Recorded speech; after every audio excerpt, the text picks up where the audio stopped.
Hello everyone, welcome to घर से UPSC. तो बेसिकली ये मैं एक इनिशिएटिव चालू कर रहा हूँ आज से, ठीक है। 18th ऑफ जून, ठीक है।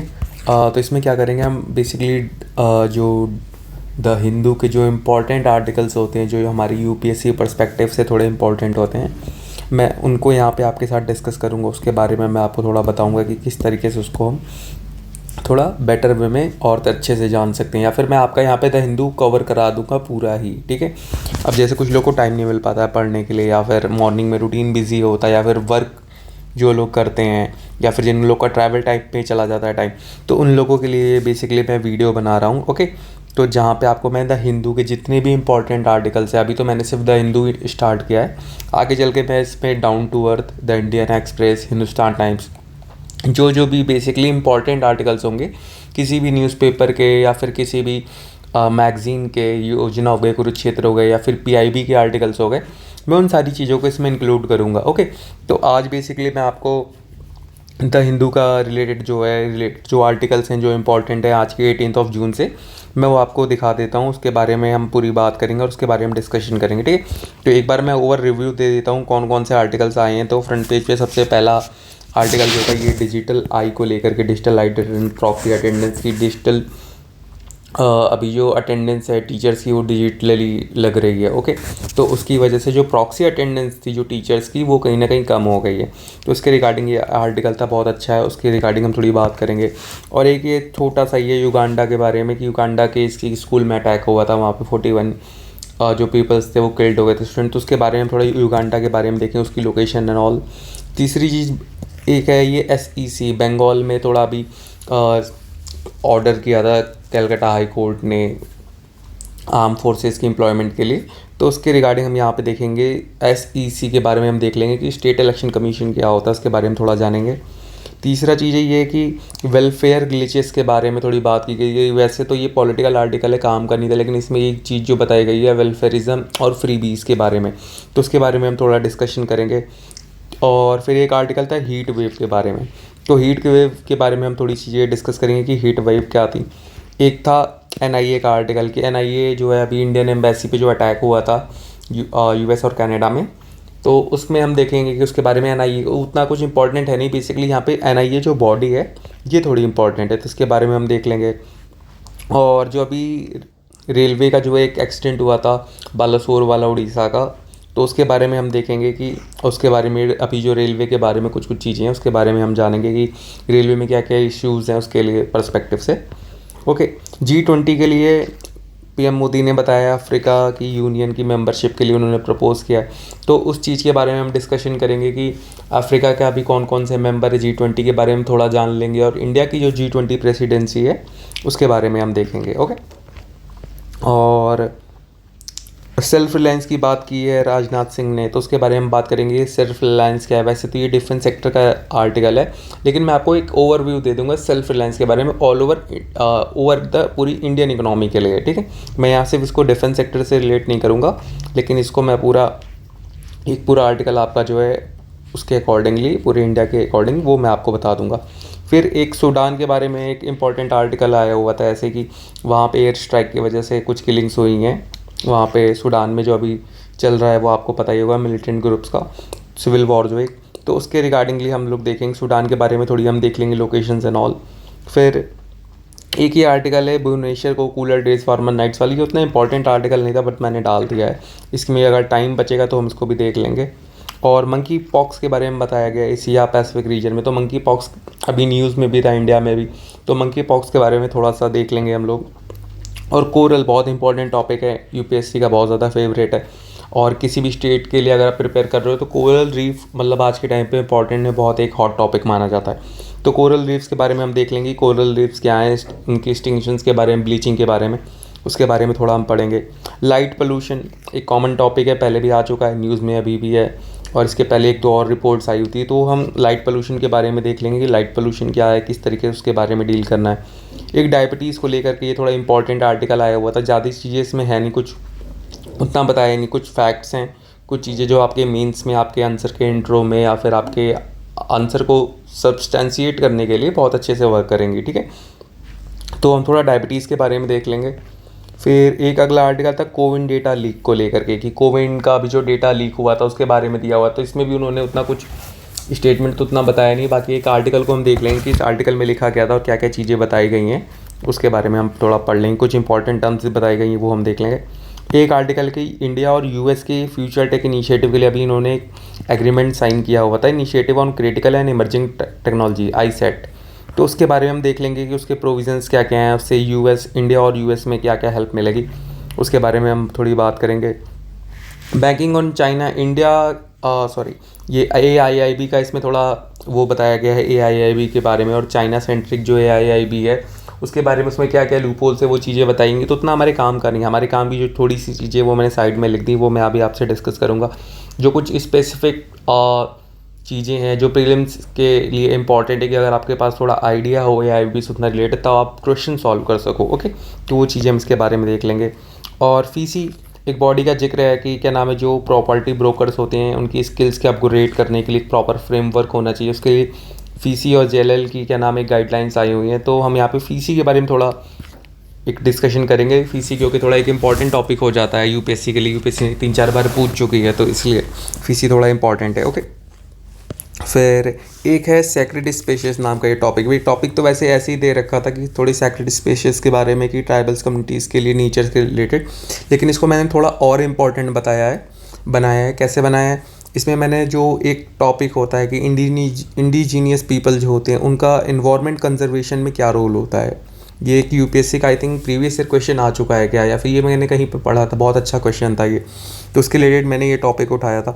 तो वो हम देख लेंगे कि इंडिजीनियस पीपल का कंजर्वेशन में क्या क्या रोल होता है। ओके, तो ये कुछ इंपॉर्टेंट टॉपिक हैं आज के जो द हिंदू में आए हुए हैं। इससे ज़्यादा कोई और टॉपिक नहीं है, मैंने सारा न्यूज़पेपर 2-3 बार पढ़ लिया, मुझे कुछ और नहीं मिला।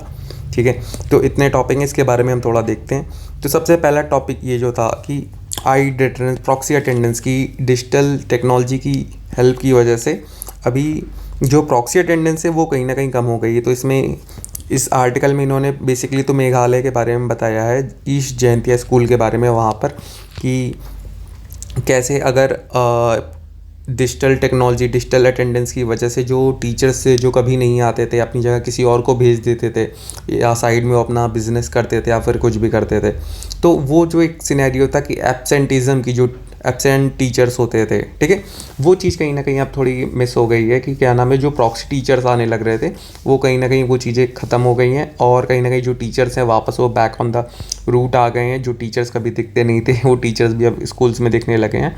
तो उस चीज़ के बारे में एक आर्टिकल ये बताया गया था, अच्छा आर्टिकल है, तो इसके बारे में थोड़ा हम पढ़ लेते हैं एजुकेशन सेक्टर से, कि एडटेक और ये एजुकेशन का। ठीक है, तो सबसे पहली चीज़ क्या है कि ये देख लो कि impact of the Covid on the education. तो कोविड आया तो उस वजह से एजुकेशन में बहुत सारी चीज़ें हुई थी, जैसे जो laptop, tablet, personally mobile phones, ये बहुत कम परसेंटेज के पास था। ठीक है, लैक ऑफ फिज़िकल क्लासरूम की अवेलेबिलिटी नहीं थी, एक फीलिंग ऑफ आइसोलेशन आ गया था बच्चों के मन में, एक ट्रॉमा आया था जब सेकेंड वेव आया था, क्योंकि इसकी वजह से जो फैमिली मेम्बर्स थे उनकी भी थोड़ी पोजीशन थोड़ी और वीक हुई थी। तो एक मेंटल ट्रॉमा भी तुम बोल सकते हो बच्चों के लिए। एक लैक ऑफ फिजिकल क्लासरूम हो गया, उसके बाद लैक ऑफ लैपटॉप हो गया, टैबलेट और पर्सनल मोबाइल फ़ोन्स हो गया, पुअर कनेक्टिविटी हो गई।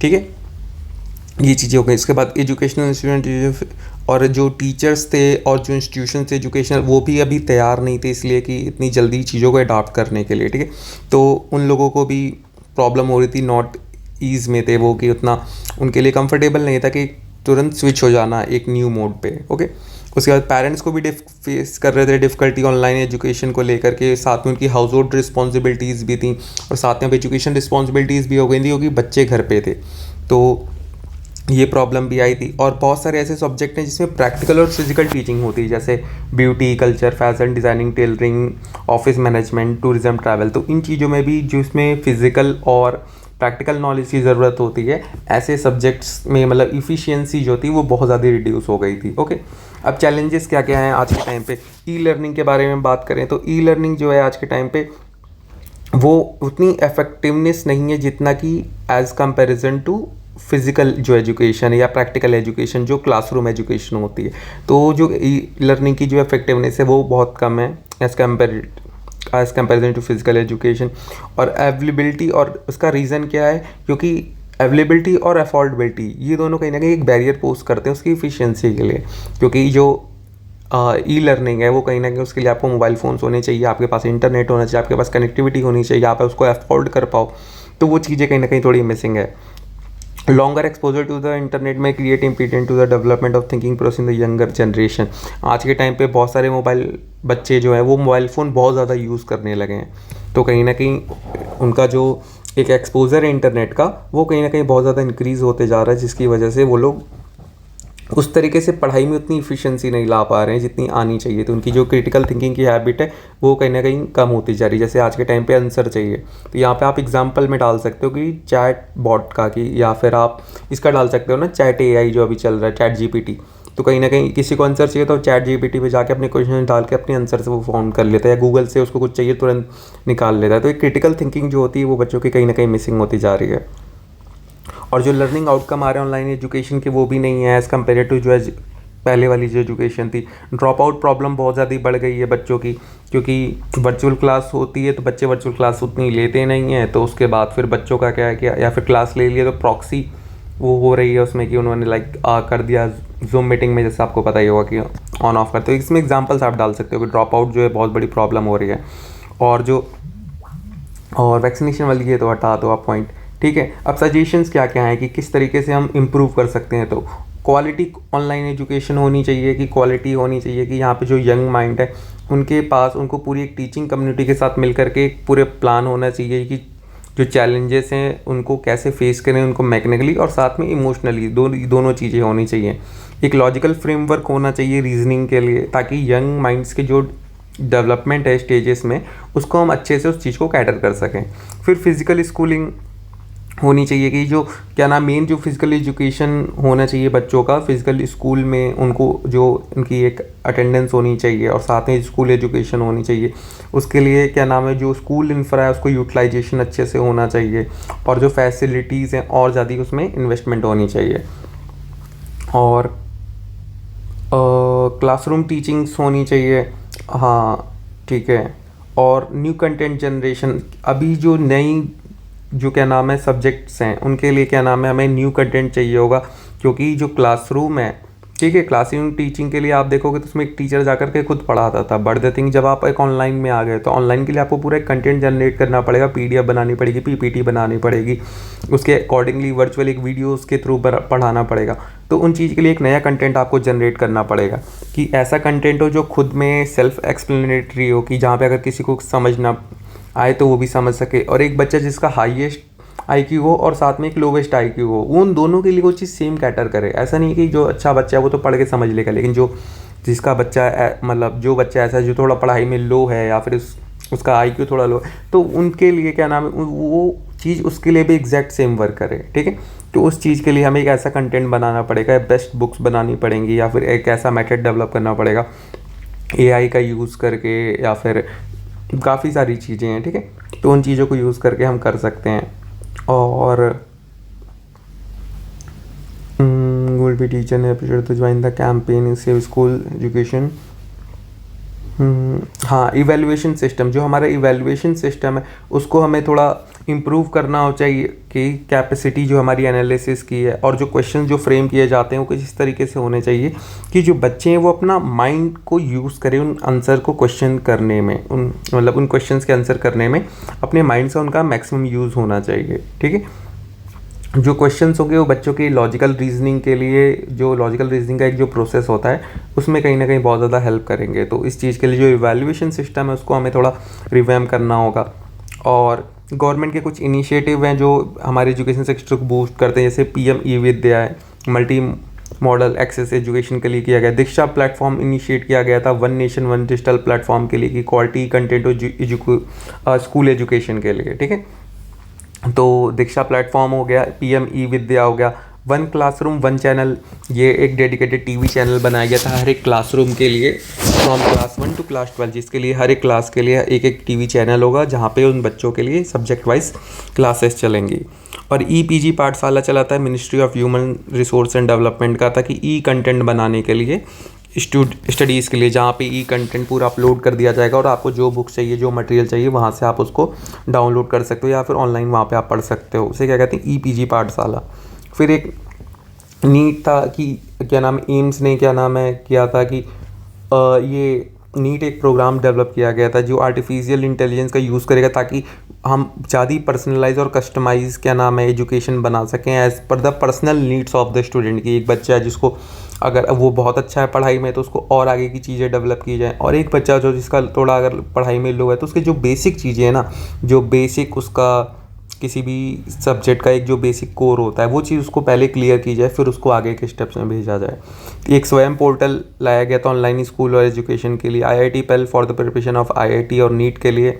और एक प्रज्ञता बनाया गया था जहाँ पे 30 मिनट्स का इंटरेक्शन टाइम था पेरेंट्स का और साथ में बच्चों की जो किंडरगार्टन और नर्सरी में जो बच्चे पढ़ते हैं उनके लिए। ठीक है, तो ये टॉपिक हो गया।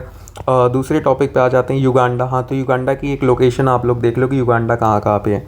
तो युगांडा में देख लो, ऊपर साउथ सूडान पड़ता है, यहाँ पे डेमोक्रेटिक रिपब्लिक ऑफ कॉन्गो है, नीचे रवांडा है, यहाँ तंजानिया है, यहाँ केनिया है, एक लेक विक्टोरिया है। ये भी आप थोड़ा ध्यान रखना कि लेक विक्टोरिया जो है उसका बॉर्डर लगता है युगांडा से, नीचे तंजानिया, साथ में केनिया। ओके, इस बॉर्डर को थोड़ा सा देख लेना। और ऊपर साउथ सूडान है, नीचे युगांडा है। ठीक है, अब आगे आ जाओ अगले टॉपिक पे। ये बंगाल का था कि बंगाल का जो स्टेट इलेक्शन कमीशन है वो सुप्रीम कोर्ट चला गया against the order to use central forces. तो अभी हुआ क्या था कि जो कैलकाटा हाई कोर्ट था उसने डायरेक्ट कर दिया था कि deployment of central forces in the state. ठीक है, पंचायत पोल्स के लिए, अभी वहाँ पंचायत इलेक्शंस चल रहे थे उस चीज़ के लिए, तो deployment of central arm force जो है वो वहाँ पे डिप्लॉय हो सकती है। लेकिन उस चीज़ को क्या नाम है, जो स्टेट इलेक्शन कमीशन है वो नहीं चाहता, इसके लिए वो सुप्रीम कोर्ट में गए हैं, हाई कोर्ट के जो वर्डिक्ट है उसको चैलेंज करने के लिए। ठीक है, तो स्टेट इलेक्शन कमीशन के बारे में थोड़ा सा जान लो कि स्टेट इलेक्शन कमीशन जो है ये कॉन्स्टिट्यूशनल बॉडी है, आर्टिकल 243 है। ठीक है, और आर्टिकल 243ZA। तो आर्टिकल 243 तो इतना याद रखना कि 243K और 243ZA ये दोनों प्रोविजंस हैं स्टेट इलेक्शन कमीशन से रिलेटेड। और इसका पर्पस क्या था बनाने का? पर्पस इसका था कि सुप्रिटेंडेंस डायरेक्शन कंट्रोल और preparation of electoral rule for the all election to the panchayat and municipalities. तो याद रखना, पंचायत और म्यूनसिपैलिटीज़ जो होती हैं, PRIs जो होते हैं, उनके election state election commission conduct कराता है, और जो आपका स्टेट के इलेक्शंस होते हैं और सेंट्रल के इलेक्शंस होते हैं वो आपका इलेक्शन कमीशन कराता है। ठीक है, और कंपोजिशन क्या क्या होता है? स्टेट इलेक्शन कमीशन एक सिंगल मेंबर कमीशन होता है जहाँ पे स्टेट इलेक्शन कमिश्नर होता है। ओके, अपॉइंटमेंट कौन करता है? गवर्नर अपॉइंट करता है स्टेट इलेक्शन कमीशन को। ठीक है, उसकी सेम पावर होती है इलेक्शन कमीशन ऑफ इंडिया के थ्रू, लेकिन जो स्टेट इलेक्शन कमीशन जो होता है ना, स्टेट इलेक्शन कमिश्नर, उसको जो रिमूव किया जा सकता है वो सेम ग्राउंड पे किया जाता है एज अ जज ऑफ हाई कोर्ट। ओके, और जो सेंट्रल इलेक्शन कमिश्नर होता है उसको रिमूव किया जाता है as provision of Supreme Court, और यहाँ पे जज ऑफ अ हाई कोर्ट होता है। ठीक है, चलो अगले टॉपिक पे आ जाते हैं। अगला टॉपिक तो हमारा ये था फ्रीबीज़ वाला लेकर के, कि जो वेलफेयर और फ्रीबीज़ के बीच में एक जो लाइन होती है, थिन लाइन, उसके लिए। ठीक है, सबसे पहली चीज़, ये जो फ्रीबीज़ होती हैं या फिर ये वेलफेयर पॉलिसीज़ होती हैं, ये इतनी पॉपुलर क्यों होती हैं पब्लिक में? तो इसका देखो, सबसे पहला रीज़न था फेलियर ऑफ इकोनॉमिक पॉलिसीज़, कि जो हमारी इकोनॉमिक पॉलिसीज़ हैं वो इतना डिसेंट लाइवलीहुड क्रिएट ही नहीं कर पा रही। दैट्स वाई लोगों को वेलफेयर स्कीम्स की तरफ एक अट्रैक्शन होती है, कि जिसके घर में अब मान लो पानी नहीं आ रहा तो उसको अगर बोलेंगे आपके घर में नल लगवा देंगे, आप मुझे वोट दिए, तो वो तो दे देगा ना। तो एक डिसेंट लाइवलीहुड ही नहीं है, जो मिनिमम बेसिक नीड्स होती हैं लोगों की वो भी फुलफ़िल नहीं हो पा रही हैं। तो इकोनॉमिक पॉलिसीज़ का कहीं ना कहीं फेलियर है, जिसकी वजह से लोग वेलफेयर स्कीम्स और फ्रीबीज़ की तरफ थोड़ा ज़्यादा अट्रैक्ट होते हैं। तो फेलियर ऑफ इकोनॉमिक पॉलिसी। दूसरा भी मैंने आपको इसी में बता दिया, क्वेस्ट फॉर डिसेंट लाइवलीहुड। अब किसी के पास decent livelihood, minimum basic requirement चीज़ें भी नहीं है, आप उसको बोलोगे कि वोट दे दो, मैं तुम्हें खाना दे दूंगा, तो देगा ही। उसको कहेगा वोट तो वैसे भी कुछ नहीं कर रहा है मेरे हाथ का, तो उसको एटलीस्ट खाना तो मिल जाएगा। तो डिसेंट लाइवलीहुड के लिए क्वेस्ट है। प्रिवेलिंग अनएम्प्लॉयमेंट है, एम्प्लॉयमेंट हमारे यहाँ जो अनएम्प्लॉयमेंट है वो थोड़ी ज़्यादा है। ज़्यादा क्या है, मतलब उतनी ज़्यादा भी नहीं है, लेकिन हाँ है अब ज़्यादा या कम हो, अनएम्प्लॉयमेंट तो अनएम्प्लॉयमेंट होती है। ठीक है, तो वो थोड़ी क्या नाम है अनएम्प्लॉयमेंट है, इस वजह से भी लोग क्या नाम है थोड़ा वेलफेयर पॉलिसीज़ की तरफ जाते हैं, कि अगर बोल देंगे हम इतनी नौकरियां प्रोवाइड करेंगे या फिर हम इतनी चीज़ें करेंगे तो लोग उस पर थोड़ा आ जाते हैं कि नहीं गवर्नमेंट्स करेगी, तो उसकी वजह से भी थोड़ा एक वेलफेयर पॉलिसीज़ की तरफ लोग जाते हैं।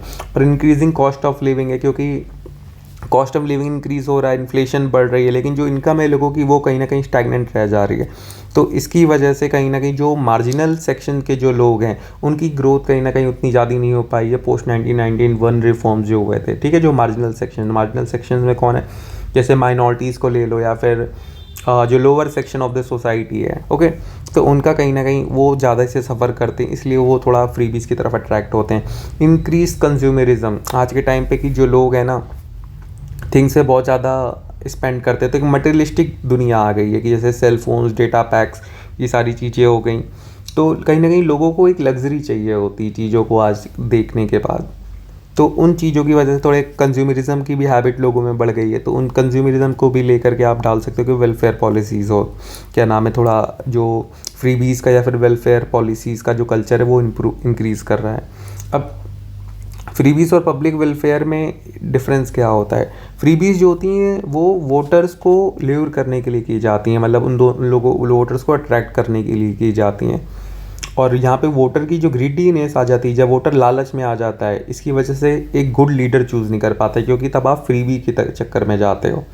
ठीक है, और अगर हमारे पास गुड लीडर नहीं होगा तो फिर जो हमारी एक डेमोक्रेसी है वो कहीं ना कहीं एक मौके, एक मजाक बन करके रह जाएगी। ठीक है, तो ये कहीं ना कहीं एक फ्री लाइन जो होती है फ्रीबी और पब्लिक वेलफेयर के बीच में, वो कहीं ना कहीं हमें पता होनी चाहिए। फ्रीबी से क्या होता है, फ्रीबी वोटर्स को अट्रैक्ट करने के लिए होती है, not for the welfare purpose, पहली चीज़। और जब वो वोटर अट्रैक्ट होगा जिसकी वजह से वोटर अपने लालच में आएगा, और वोटर लालच में आएगा जिसकी वजह से लीडर जो होंगे वो कहीं ना कहीं हम अच्छे लीडर्स को नहीं चुन पर आएंगे, क्योंकि वहाँ पे आपकी एक सब्जेक्टिव वाइज आ जाता है कि यहाँ पे आप एक पर्पस के लिए वोट दे रहे हो, ना कि एक लीडर चुनने के लिए। ठीक है, तो उसकी वजह से डेमोक्रेसी कहीं ना कहीं हमारी थ्रेटन होती है। और आज नेगेटिव इम्प्लीकेशन क्या क्या है फ्रीबीज़ के, नेवर एंडिंग ट्रेल है, जितना आप देते जाओगे उतना हर साल लोग लेते जाएंगे, उनको एक टाइम पे आदत पड़ जाएगी, वो और ज़्यादा एफर्ट्स भी नहीं डालेंगे। तो कहीं ना कहीं जो लिक्रेटिव ट्रेल है, आप इस बार इलेक्शंस में किसी ने जैसे अगर बोला मैं लैपटॉप दूंगा, अगले इलेक्शन जो पार्टी आएगी वो बोलेगी फिर मैं आपको कंप्यूटर दूंगे या फिर हम आपको कुछ और बड़ा दे देंगे। तो कहीं ना कहीं ये जो नेवर एंडिंग ट्रेल है। ओके, दूसरी चीज़ burden on the exchequer.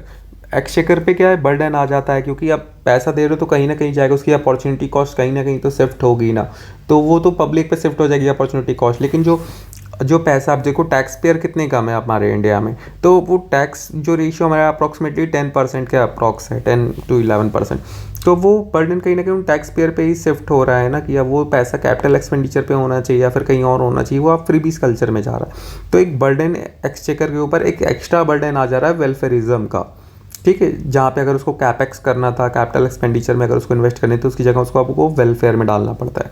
Okay, ultimate loss of the poor, जो पुअर होते हैं उनका अल्टीमेट लॉस होता है, क्योंकि जो पॉलिटिशियंस होते हैं और मिडिल मैन होते हैं, मेन ज़्यादातर बेनिफिट्स उन तक तो पहुंच ही नहीं पाते हैं। अगर 100 रुपये अगर किसी वेलफेयर स्कीम में डाला गया है तो जहाँ तक पुअर की बात होती है उसे approximately 20 to 25 rupees he receive होते हैं। तो कहीं ना कहीं वो जो बेनिफिट्स एक्चुअली में उनको दिए जाने थे वो भी उनको रिसीव नहीं होते हैं। इन्फ्लेशनरी प्रैक्टिस होती हैं, जिसकी अगर जैसे डिस्ट्रीब्यूशन जो होता है क्या नाम है फ्रीबी का, जिसकी वजह से डिमांड सप्लाई की जो एक गैप होती है, डायनामिक्स होते हैं, वो कहीं ना कहीं बहुत ज़्यादा इफेक्ट होते हैं, जिसकी वजह से इन्फ्लेशन इंक्रीज़ होता है। और लेथार्जी इन पॉपुलेशन, अब वही लोगों को लेथार्जिक बना देता है कि लोगों की जो एक एंटरप्रेन्योरशिप जो होता है, एक लोगों में जो टेंडेंसी होती है वर्क करने की, वो कहीं ना कहीं थोड़ी अब कम होने लगती है। जैसे अगर आपको किसी को फ्री का राशन दे दो, आप उसको दिए जा रहे हो तो क्यों काम करेगा, अगर उसके पास एक मोटिव भी नहीं हो जाएगा ना कि अगर मैं दिन भर काम नहीं करूँगा तो मुझे रात में खाना नहीं मिलेगा।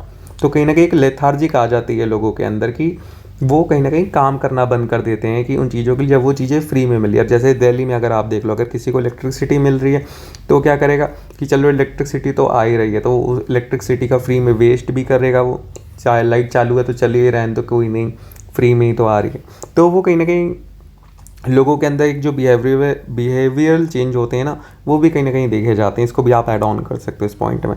फिर रेशन एलिमेंट्स क्या क्या है फ्रीबीज़ में, कि किस लिए फ्रीबीज़ को अच्छा भी माना जाता है। पहली चीज़ सोशल इन्वेस्टमेंट होता है। पुअर है वो उतनी, अब मान लो एक कोई पुअर है, ठीक है, वो उसका बच्चा है वो पढ़ाई कर रहा है लेकिन अब वो नहीं कर पाता, अगर कोई पार्टी अगर वो जीत जाती लेकिन उसके घर में उस लैपटॉप आ जाता है तो उससे कहीं ना कहीं उसकी तो हेल्प हो जाएगी ना। तो वो कहीं ना कहीं एक सोशल इन्वेस्टमेंट हो जाता है कि जो पुअर स्ट्रेटा है हमारी सोसाइटी का, उसके लिए कहीं ना कहीं एज अ मतलब थोड़ा उसको थोड़े अच्छे से मिल जाता है, या फिर अगर उसको चीप लोन्स मिल जाते हैं तो वो चीज़ उसके लिए कहीं ना कहीं थोड़ा एक बेनिफिशियल हो जाता है। सोशलिस्टिक पॉलिसी होती हैं कि हमारी जो डोमिनेंट, जैसे अभी आप देखोगे अभी डोमिनेंट कल्चर है मार्केट कैपिटलिज्म का, तो वहाँ पे कहीं ना कहीं जो सोशलिस्टिक पॉलिसी होती है वो कहीं ना कहीं थोड़ी हेल्प करती है लोगों के लिए, ताकि जो अभी मार्केट कैपिटलिज्म है उसको थोड़ा हम वो कर कंपनसेट कर सकें एक तरीके से। और इलेक्शन मैनिफेस्टो की ये कुछ जो पॉलिसीज़ होती हैं, पोल प्रोमिसेस होते हैं जो कि वोटर के लिए एसेंशियल होते हैं, ये इलेक्शन मैनिफेस्टो उसके पार्ट होते हैं कि हम पार्टी में आएंगे तो हम क्या करेंगे, कि हम किस चीज़ को ज़्यादा वेटेज देंगे। ठीक है, अब जैसे अगर कोई एक पार्टी है वो कहती है कि हम कैपेक्स पे ज़्यादा वेटेज देंगे, कोई एक पार्टी है वो कहती है हम सोशलिज्म में ज़्यादा वो करेंगे, फेवर करेंगे, तो उन चीज़ों को लेकर के आप थोड़ा इलेक्शन मैनिफेस्टो भी आप डाल सकते हो। सोशलिस्टिक पॉलिसी हैं, सोशल इन्वेस्टमेंट भी होते हैं। ओके, तो ये थोड़ा हमारा एक डिस्कशन हो गया फ्री बीज को लेकर के। तो फ्री बीज में तो मैंने आपको पॉइंट देखो, इन जितने भी मैं पॉइंट बता रहा हूँ उसमें मैं किसी का इंट्रो भी नहीं बता रहा हूँ ना कंक्लूजन बता रहा हूँ। इंट्रो कंक्लूजन आपको खुद से तैयार करनी है, मैं सिर्फ थोड़ा एक मेन बॉडी बता देता हूँ ताकि आपको थोड़ा एक आइडिया लग जाए क्या उसमें मेन बॉडी डालना है। इंट्रो और कंक्लूजन की प्रैक्टिस आप खुद से करना, कोई भी क्वेश्चन होगा उससे खुद से एक क्वेश्चन फ्रेम करो, ठीक है, और खुद से ही उसका एक इंट्रो बनाओ, उसका कंक्लूजन बनाओ। बॉडी तो आपको मैं बता ही देता हूँ, इंट्रो कंक्लूजन जितना अच्छा आप बनाने की प्रैक्टिस करोगे उतनी ही आपकी मतलब हेल्प होगी। तो इंट्रो कंक्लूजन पे हेल्प करना, ठीक है। अब जैसे हीट वेव है, अब हीट वेव के बारे में थोड़ा पढ़ लेते हैं कि हीट वेव्स हैं क्या। अच्छा, इसमें मैंने डाला नहीं, इसमें मैंने सिर्फ आधी चीज़ें रह गई हैं। तो हीट वेव का मैं आपको बता देता हूँ, ठीक है।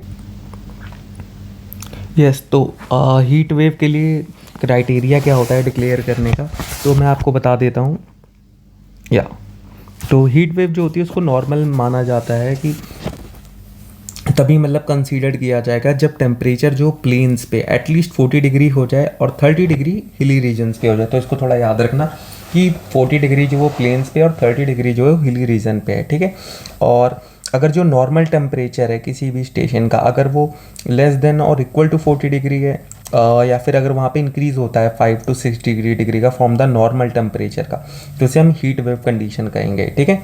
और अगर 7 डिग्री और मोर का अगर इंक्रीज़ होता है नॉर्मल टेम्परेचर में, तो उसको हम सर्व हीट वेव कंडीशन कहेंगे। नॉर्मल में कितना होगा 5 to 6 डिग्री, और अगर 7 डिग्री या उससे ज़्यादा होता है तो सर्व हीट वेव्स कहेंगे, ठीक है। और जो नॉर्मल टेम्परेचर होता है कि ठीक है, इतना तो जानना भी नहीं है एकदम। हाँ, अगर क्या नाम है एक्चुअल जो मैक्सिमम टेम्परेचर होता है वो 45 डिग्री और उससे ज़्यादा अगर वो रहता है, ठीक है, तो अगर वो नॉर्मली एडिशनली मतलब अगर वो 45 डिग्री से ज़्यादा ही है हमेशा, तो उसको वहाँ पे हम हीट वेव डिक्लेयर करेंगे। और 2016 में एनडीएमए ने क्या नाम है गाइडलाइंस इशू की थी हीट वेव्स के इम्पैक्ट्स को करने के लिए, मिटिगेट करने के लिए। तो इम्पैक्ट क्या क्या होते हैं इंडिया में हीट वेव्स के, उसके बारे में थोड़ा देख लें। इकोनॉमिक इम्पैक्ट क्या क्या है कि डिफरेंट सेक्टर जो हमारी इकोनॉमी की है उसको क्या नाम है इम्पैक्ट करती है। जैसे कि लाइवलीहुड जो है पुअर और मार्जिनल फार्मर्स का, उनका बहुत ज़्यादा इम्पैक्ट करेगा क्योंकि उनके जो वर्किंग डेज होते हैं वो बहुत ज़्यादा कम हो जाएंगे, ठीक है। दूसरी चीज़ क्या है कि वो जो डेली वेज वर्कर है उसकी प्रोडक्टिविटी बहुत ज़्यादा वो डिक्रीज़ होगी, क्योंकि उस पर एडवर्स डिक्रीज़ तो नहीं, एडवर्स इम्पैक्ट आप बोल सकते हो एक तरीके से, ज़्यादा करेक्ट वर्ड होगा कि जो एडवर्स इम्पैक्ट होगा डेली वेज वर्कर की प्रोडक्टिविटी पे। और जो एग्रीकल्चर सेक्टर है उस पर भी बहुत ज़्यादा होगा क्योंकि ड्रॉट्स वगैरह आएंगे, वाटर की सप्लाई ज़्यादा चाहिए होगी, तो इरीगेशन बहुत ज़्यादा होगा, तो अंडरग्राउंड वाटर यूटिलाइजेशन जो इंडिया में वो और ज़्यादा होगा, ठीक है। तो एग्रीकल्चर सेक्टर में भी इम्पैक्ट होगा कि जो हमारी जो फूड प्रोडक्शन है वो कहीं ना कहीं थोड़ा कम होगा। फूड प्रोडक्शन कम होगा तो हमारी फूड सिक्योरिटी जो है हमारी उस पर भी इम्पैक्ट आएगा इन चीज़ों को लेकर के। जैसे राबी सीज़न में reported loss in the wheat crop, farmer जो थे हरियाणा, पंजाब और उत्तर प्रदेश के, उनको राबी सीज़न में वीट का लॉस हुआ था। तो कहीं ना कहीं वीट प्रोडक्शन जो है वो कहीं ना कहीं 6 to 7% कम हो सकता है हीट वेव्स की वजह से। लाइफ स्टॉक जो है वो भी वनरेबल है हीट वेव्स की वजह से। जैसे एक रिसर्च हुई थी कॉर्नेल यूनिवर्सिटी में, उन्होंने बताया कि क्या नाम है जो मिल्क यील्ड्स हैं इंडिया में वो 25% तक कम हो सकती हैं in the same arid and semi arid dry area farming, ठीक है। तो जो ऐसे डेयरी फार्मिंग के एरियाज़ हैं एरिड और ड्राई सेमी एरिड एरियाज़ में, जहाँ पे लाइक राजस्थान ले लो आप, गुजरात वगैरह का जो रीजन है, तो यहाँ पे कहीं ना कहीं आप देखोगे जो मिल्क यील्ड है वो कहीं ना कहीं कम हो सकता है। वो क्यों कम हो सकता है? क्योंकि जो उनका जो आप उनको फीड करोगे वो कहीं ना कहीं वो एक अच्छा स्टॉक नहीं होगा। ओके, तो जिससे आपके जो कैटल से जो फीड कर रहे हैं जब वही उतना प्रॉपर नहीं है तो उससे मिल्क यील्ड कहाँ से उतना अच्छा होगा? तो मिल्क यील्ड्स भी कम हो सकता है। इलेक्ट्रिसिटी यूसेज इंक्रीज़ हो जाएगा। हमारे जो इलेक्ट्रिसिटी इंफ्रास्ट्रक्चर है, हमारा एनर्जी इंफ्रास्ट्रक्चर, उस पर और बर्डन बढ़ेगा, कोई हीट वेव्स बढ़ेंगी। उसकी वजह से जो इलेक्ट्रिसिटी कंजम्पशन है, लोग फ़ैन, कूलर, एसी ज़्यादा ही ज़्यादा इस चीज़ को और लगवाएंगे, तो इसकी वजह से और ज़्यादा इलेक्ट्रिसिटी जो बर्डन है वो हमारा बढ़ेगा। ठीक है, उसके बाद ह्यूमन मोर्टेलिटी भी बढ़ेगी क्योंकि राइज टेम्परेचर बढ़ रहा है इसकी वजह से, और लोगों के पास उतनी पब्लिक अवेयरनेस नहीं है, लॉन्ग टर्म मिटिगेशन प्लान्स नहीं है, तो इसकी वजह से कहीं ना कहीं ह्यूमन मोर्टेलिटी जो है वो भी कहीं ना कहीं सर इम्पैक्ट होगी। और एक रिपोर्ट है, आप इसको स्टैटिक्स के साथ डाल सकते हो कि according to the Tata center for development and university of Chicago by 2000 more than 1.5 million will be likely to die due to the extreme heat case. तो अप्रॉक्सीमेटली 15 लाख लोग बाय 2000 उनकी डेथ होगी due to the heat waves. Okay, और जो disease हैं वो भी क्या नाम है इंक्रीज़ करती हैं हीट वेव, जैसे डायबिटीज़ हो गई, रिस्पिरेटरी कंडीशंस हो गए, मेंटल हेल्थ कंडीशंस हो गई, ये सारी चीज़ें। फूड इनसिक्योरिटी ये भी मैंने बता दिया क्योंकि ड्रॉट्स हो सकते हैं, क्रॉप प्रोडक्शन का कम होगा, इसकी वजह से ट्री मॉर्टेलिटी भी होगी, और इन ये सारी चीज़ें एट लास्ट जाकर रिलेट करेंगी फूड इनसिक्योरिटी की वजह से। ओके, जिसकी वजह से जो इंक्रीज़ होंगी फूड प्राइसेस इंक्रीज़ हो जाएंगी, इन्फ्लेशन बढ़ेगा, हाउस होल्ड इनकम जो है वो कहीं ना कहीं कम हो जाएगी, जो पर्सनल डिस्पोजेबल इनकम होती है इंसान की वो हो जाएगी, इसकी वजह से मेल न्यूट्रिशन भी बढ़ेगा, क्लाइमेट रिलेटेड डेथ्स होंगी ट्रॉपिकल रीजन्स में स्पेशली। ठीक है, और वर्कर्स पे क्या इम्पैक्ट होगा? वर्कर जो होते हैं एग्रीकल्चर सेक्टर और कंस्ट्रक्शन में उनको सबसे ज़्यादा इम्पैक्ट होगा कहीं ना कहीं। जैसे आपने एक एग्जांपल देखा होगा, ये कौन सा था, ओमान नहीं, कतर, हाँ कतर का, जब ये जो अभी फीफा वर्ल्ड कप जो हुआ था, जो स्टेडियम बन रहा था, उसमें एक रिपोर्ट्स आई थी कि उसमें बहुत सारे वर्कर्स की डेथ हुई थी due to the extreme heat wave there. Okay, और जो वीकर सेक्शन है जो वो स्पेशली अफेक्टेड होंगे कि कहीं ना कहीं जो क्लाइमेट साइंस कम्युनिटी ने रिपोर्ट किया है कि extreme heat are more intense longer duration green house cut globally. अच्छा, तो वीकर सेक्शन को भी थोड़ा मतलब इफेक्ट करना पड़ेगा कि जो पर्सनल विद डिसेबिलिटी हैं या फिर जो मार्जिनल सेक्शंस हैं उनके लिए, उनको कहीं ना कहीं हमें देखना पड़ेगा, उनको भी ज़्यादा इम्पैक्ट करेंगे। अब उनके लिए स्ट्रैटेजीज़ क्या क्या हैं जो हमें अडॉप्ट करनी है हीट वेव्स के इम्पैक्ट को मिटिगेट करने के लिए? तो हीट वेव एक्शन प्लान बनाया गया है। ठीक है, सबसे पहले कि एक हीट वेव एक्शन प्लान होना चाहिए जो मिटिगेट, जैसे अभी मैंने बताया 2016 में एनडीए मैंने दिया था मिटिगेट करने के लिए। ओके, और जो हीट वेव है उसको आप एक नेचुरल डिज़ास्टर की तरह रिकॉग्निशन करो। जो एनडीएम एक्ट 2005 का और जो नेशनल पॉलिसी है डिज़ास्टर मैनेजमेंट 2009 की, वो याद रखना हीट वेव को as a natural disaster consider नहीं करती हैं। हमारे यहाँ पे 12 डिज़ास्टर जो उनको नोटिफाई किया गया है, जहाँ पे आपको रिलीफ मिलता है नेशनल और स्टेट डिज़ास्टर रिलीफ फंड से, उसमें हीट वेव्स नहीं आती हैं। तो एक ये वे फॉरवर्ड है कि आप हीट वेव्स को भी नेचुरल डिज़ास्टर में उसको रिकॉग्नाइज़ करो। ठीक है, जिसकी वजह से स्टेट और डिस्ट्रिक्ट एडमिनिस्ट्रेशन अपने हीट वेव एक्शन प्लान को प्रिपेयर कर सके रीजनल लेवल पे। और पैसिव कूलिंग टेक्नोलॉजी, हाँ कूलिंग टेक्नोलॉजी आपको यूज़ करनी पड़ेगी, जिससे क्या नाम है, एक्टिव नहीं पैसिव, कि जिससे कि हम थोड़ा इन्वायरमेंटल फ्रेंडली हो करके चीज़ों को कूल कर सके। जैसे नेचुरली वेंटिलेटेड बिल्डिंग्स बनाई जाएँ जहाँ पे थोड़ी स्पेस हो, जहाँ पे एयर पास हो सके। ठीक है, एक अर्बन हीट आइलैंड जो होते हैं रेजिडेंशियल कॉमर्शियल बिल्डिंग्स में, उनको कहीं ना कहीं थोड़ा रिड्यूस किया जाए या फिर उनको थोड़ा मिनिमाइज कर सके, उसको मिटिगेट करें कि अर्बन हीट आइलैंड जो हो वो ना बन सकें। ओके, अर्ली वार्निंग सिस्टम जो हो और इंटर एजेंसी कोऑर्डिनेशन हो, ये भी हो ताकि हम जो एक्सट्रीम और हाई टेम्परेचर्स हैं उनको कहीं ना कहीं प्रिडिक्ट कर सकें। पब्लिक में अवेयरनेस लानी चाहिए, कम्युनिटी आउटरीच होनी चाहिए, और डिसमेंटिंग पब्लिक अवेयरनेस होनी चाहिए कि through print, electronic and social media और कम्युनिकेशन मटेरियल के थ्रू। और इसमें आप ये ऐड ऑन कर सकते हो कि कम्युनिटी पार्टिसिपेशंस में, जैसे कि लोग गर्मी में, केस स्टडी में आप डाल सकते हो कि लोग गर्मी में वो प्याऊ रखते हैं अपने घर के आसपास की, किसी को अगर पानी पीनी है, या फिर लोग साथ में अपने साथ इलेक्ट्रॉल्स लेकर के चलते हैं, ग्लूकॉन डी लेके चलते हैं, ग्लूकोज, ताकि लोगों को डिहाइड्रेशन ना हो। ओके, तो ये चीज़ें आप कहीं ना कहीं इसमें ऐड ऑन कर सकते हो। हीट वेव पढ़ लिया। अब एनआईए के बारे में थोड़ा सा पढ़ लेते हैं कि एनआईए अभी इंडियन मिशन जो थी यूएस और कनाडा में, वहाँ पे आपने देखा होगा अभी वीडियोस भी बहुत ज़्यादा सर्कुलेट हुई थी बीच में, तो उसके रिगार्डिंग ये आर्टिकल है। तो इसमें आप देख लो एनआईए के बारे में, एनआईए के बारे में क्या बताया गया है। तो एनआईए जो थी ये 2008 में बनी थी, राइट आफ्टर द ये 26/11 जो मुंबई का अटैक था उसके लिए। और एनआईए क्या है कि स्टैच्यूरी बॉडी है, तो ये एक एक्ट के थ्रू बनी है एनआईए एक्ट 2008। आप इसको, ये कॉन्स्टिट्यूशनल बॉडी नहीं है, ओके। तो ये ना ही ये किसी एग्जीक्यूटिव ऑर्डर से बनी है, ये एक स्टैच्यूरी बॉडी है, मतलब इसके लिए पार्लियामेंट ने एक लॉ पास किया था, ओके। तो 2008 31 दिसंबर 2008 को एनआईए एक्ट इम्प्लीमेंट हुआ था, जिसके बाद एनआईए नेशनल इन्वेस्टिगेशन एजेंसी बनी थी। और इसका मेन फंक्शन क्या था, central counter terrorism law enforcement agency in India में, ठीक है। तो मतलब जो टेररिज्म के लिए जो लॉ होते हैं ना, उनको इन्फोर्स करती है ये हमारी कंट्रीज़ में। तो कमेंट सेक्शन में आप लोग ये बता देना कि हमारी कंट्री में कौन कौन से टेररिज्म रिलेटेड लॉ हैं। जैसे एक पोटा था, एग्जाम्पल दे रहा हूँ, वैसे बताना, ठीक है।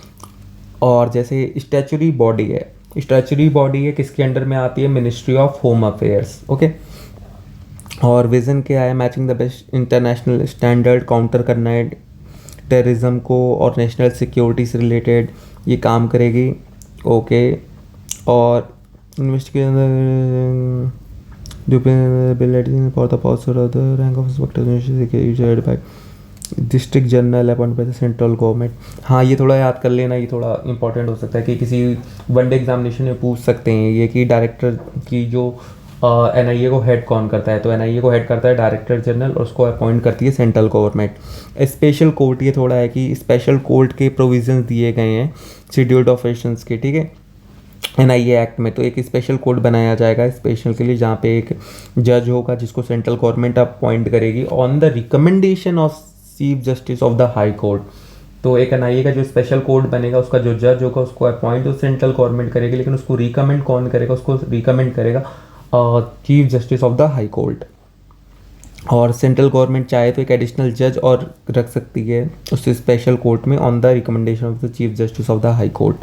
अभी 2019 में एनआईए का अमेंडमेंट हुआ था, तो इसके लिए अमेंडमेंट क्या क्या हुआ है कि एनआईए को अब टेरर अटैक्स जो इंडिया और इंडियन इंटरेस्ट अब्रॉड दोनों पे, अगर कहीं बाहर अटैक हो रहा है, जैसे अभी एम्बेसी में हुआ है ये बाहर वाला, राइट, तो इंडिया में ये अटैक नहीं हुआ, ये बाहर हुआ, लेकिन ये इंडिया के इंटरेस्ट में था, तो ये चीज़ कहीं ना कहीं एनआईए इसको भी इन्वेस्टिगेट कर सकती है। और इनका जो पहले काउंटर टेररिज्म में था, तो अब इनके लिए और चीज़ें इंक्लूड कर देगी, human trafficking, fake currency, manufacturing and sale of prohibited arms and cyber terrorism. तो इनके जो एरिया था ना फंक्शनिंग का, वो कहीं ना कहीं अब थोड़ा वाइड कर दिया गया है। ह्यूमन ट्रैफिकिंग भी आ गया है, प्रोहिबिटेड आर्म्स, करे फेक करेंसी और साइबर टेररिज्म, ठीक है। और इंफॉर्मेशन टेक्नोलॉजी एक्ट का भी इसमें लाया गया, जिसमें साइबर टेररिज्म और पनिशमेंट लाइफ इम्प्रिजमेंट की थोड़ी सी चीज़ें दी गई। बाकी मेन यही था कि ये वाला पॉइंट आप याद रखना कि ये सिर्फ काउंटर टेररिज्म से रिलेट नहीं करते, बाकी और भी चीज़ें जो है फेक करेंसी, ह्यूमन ट्रैफिकिंग, इन चीज़ों से भी रिलेट करते हैं।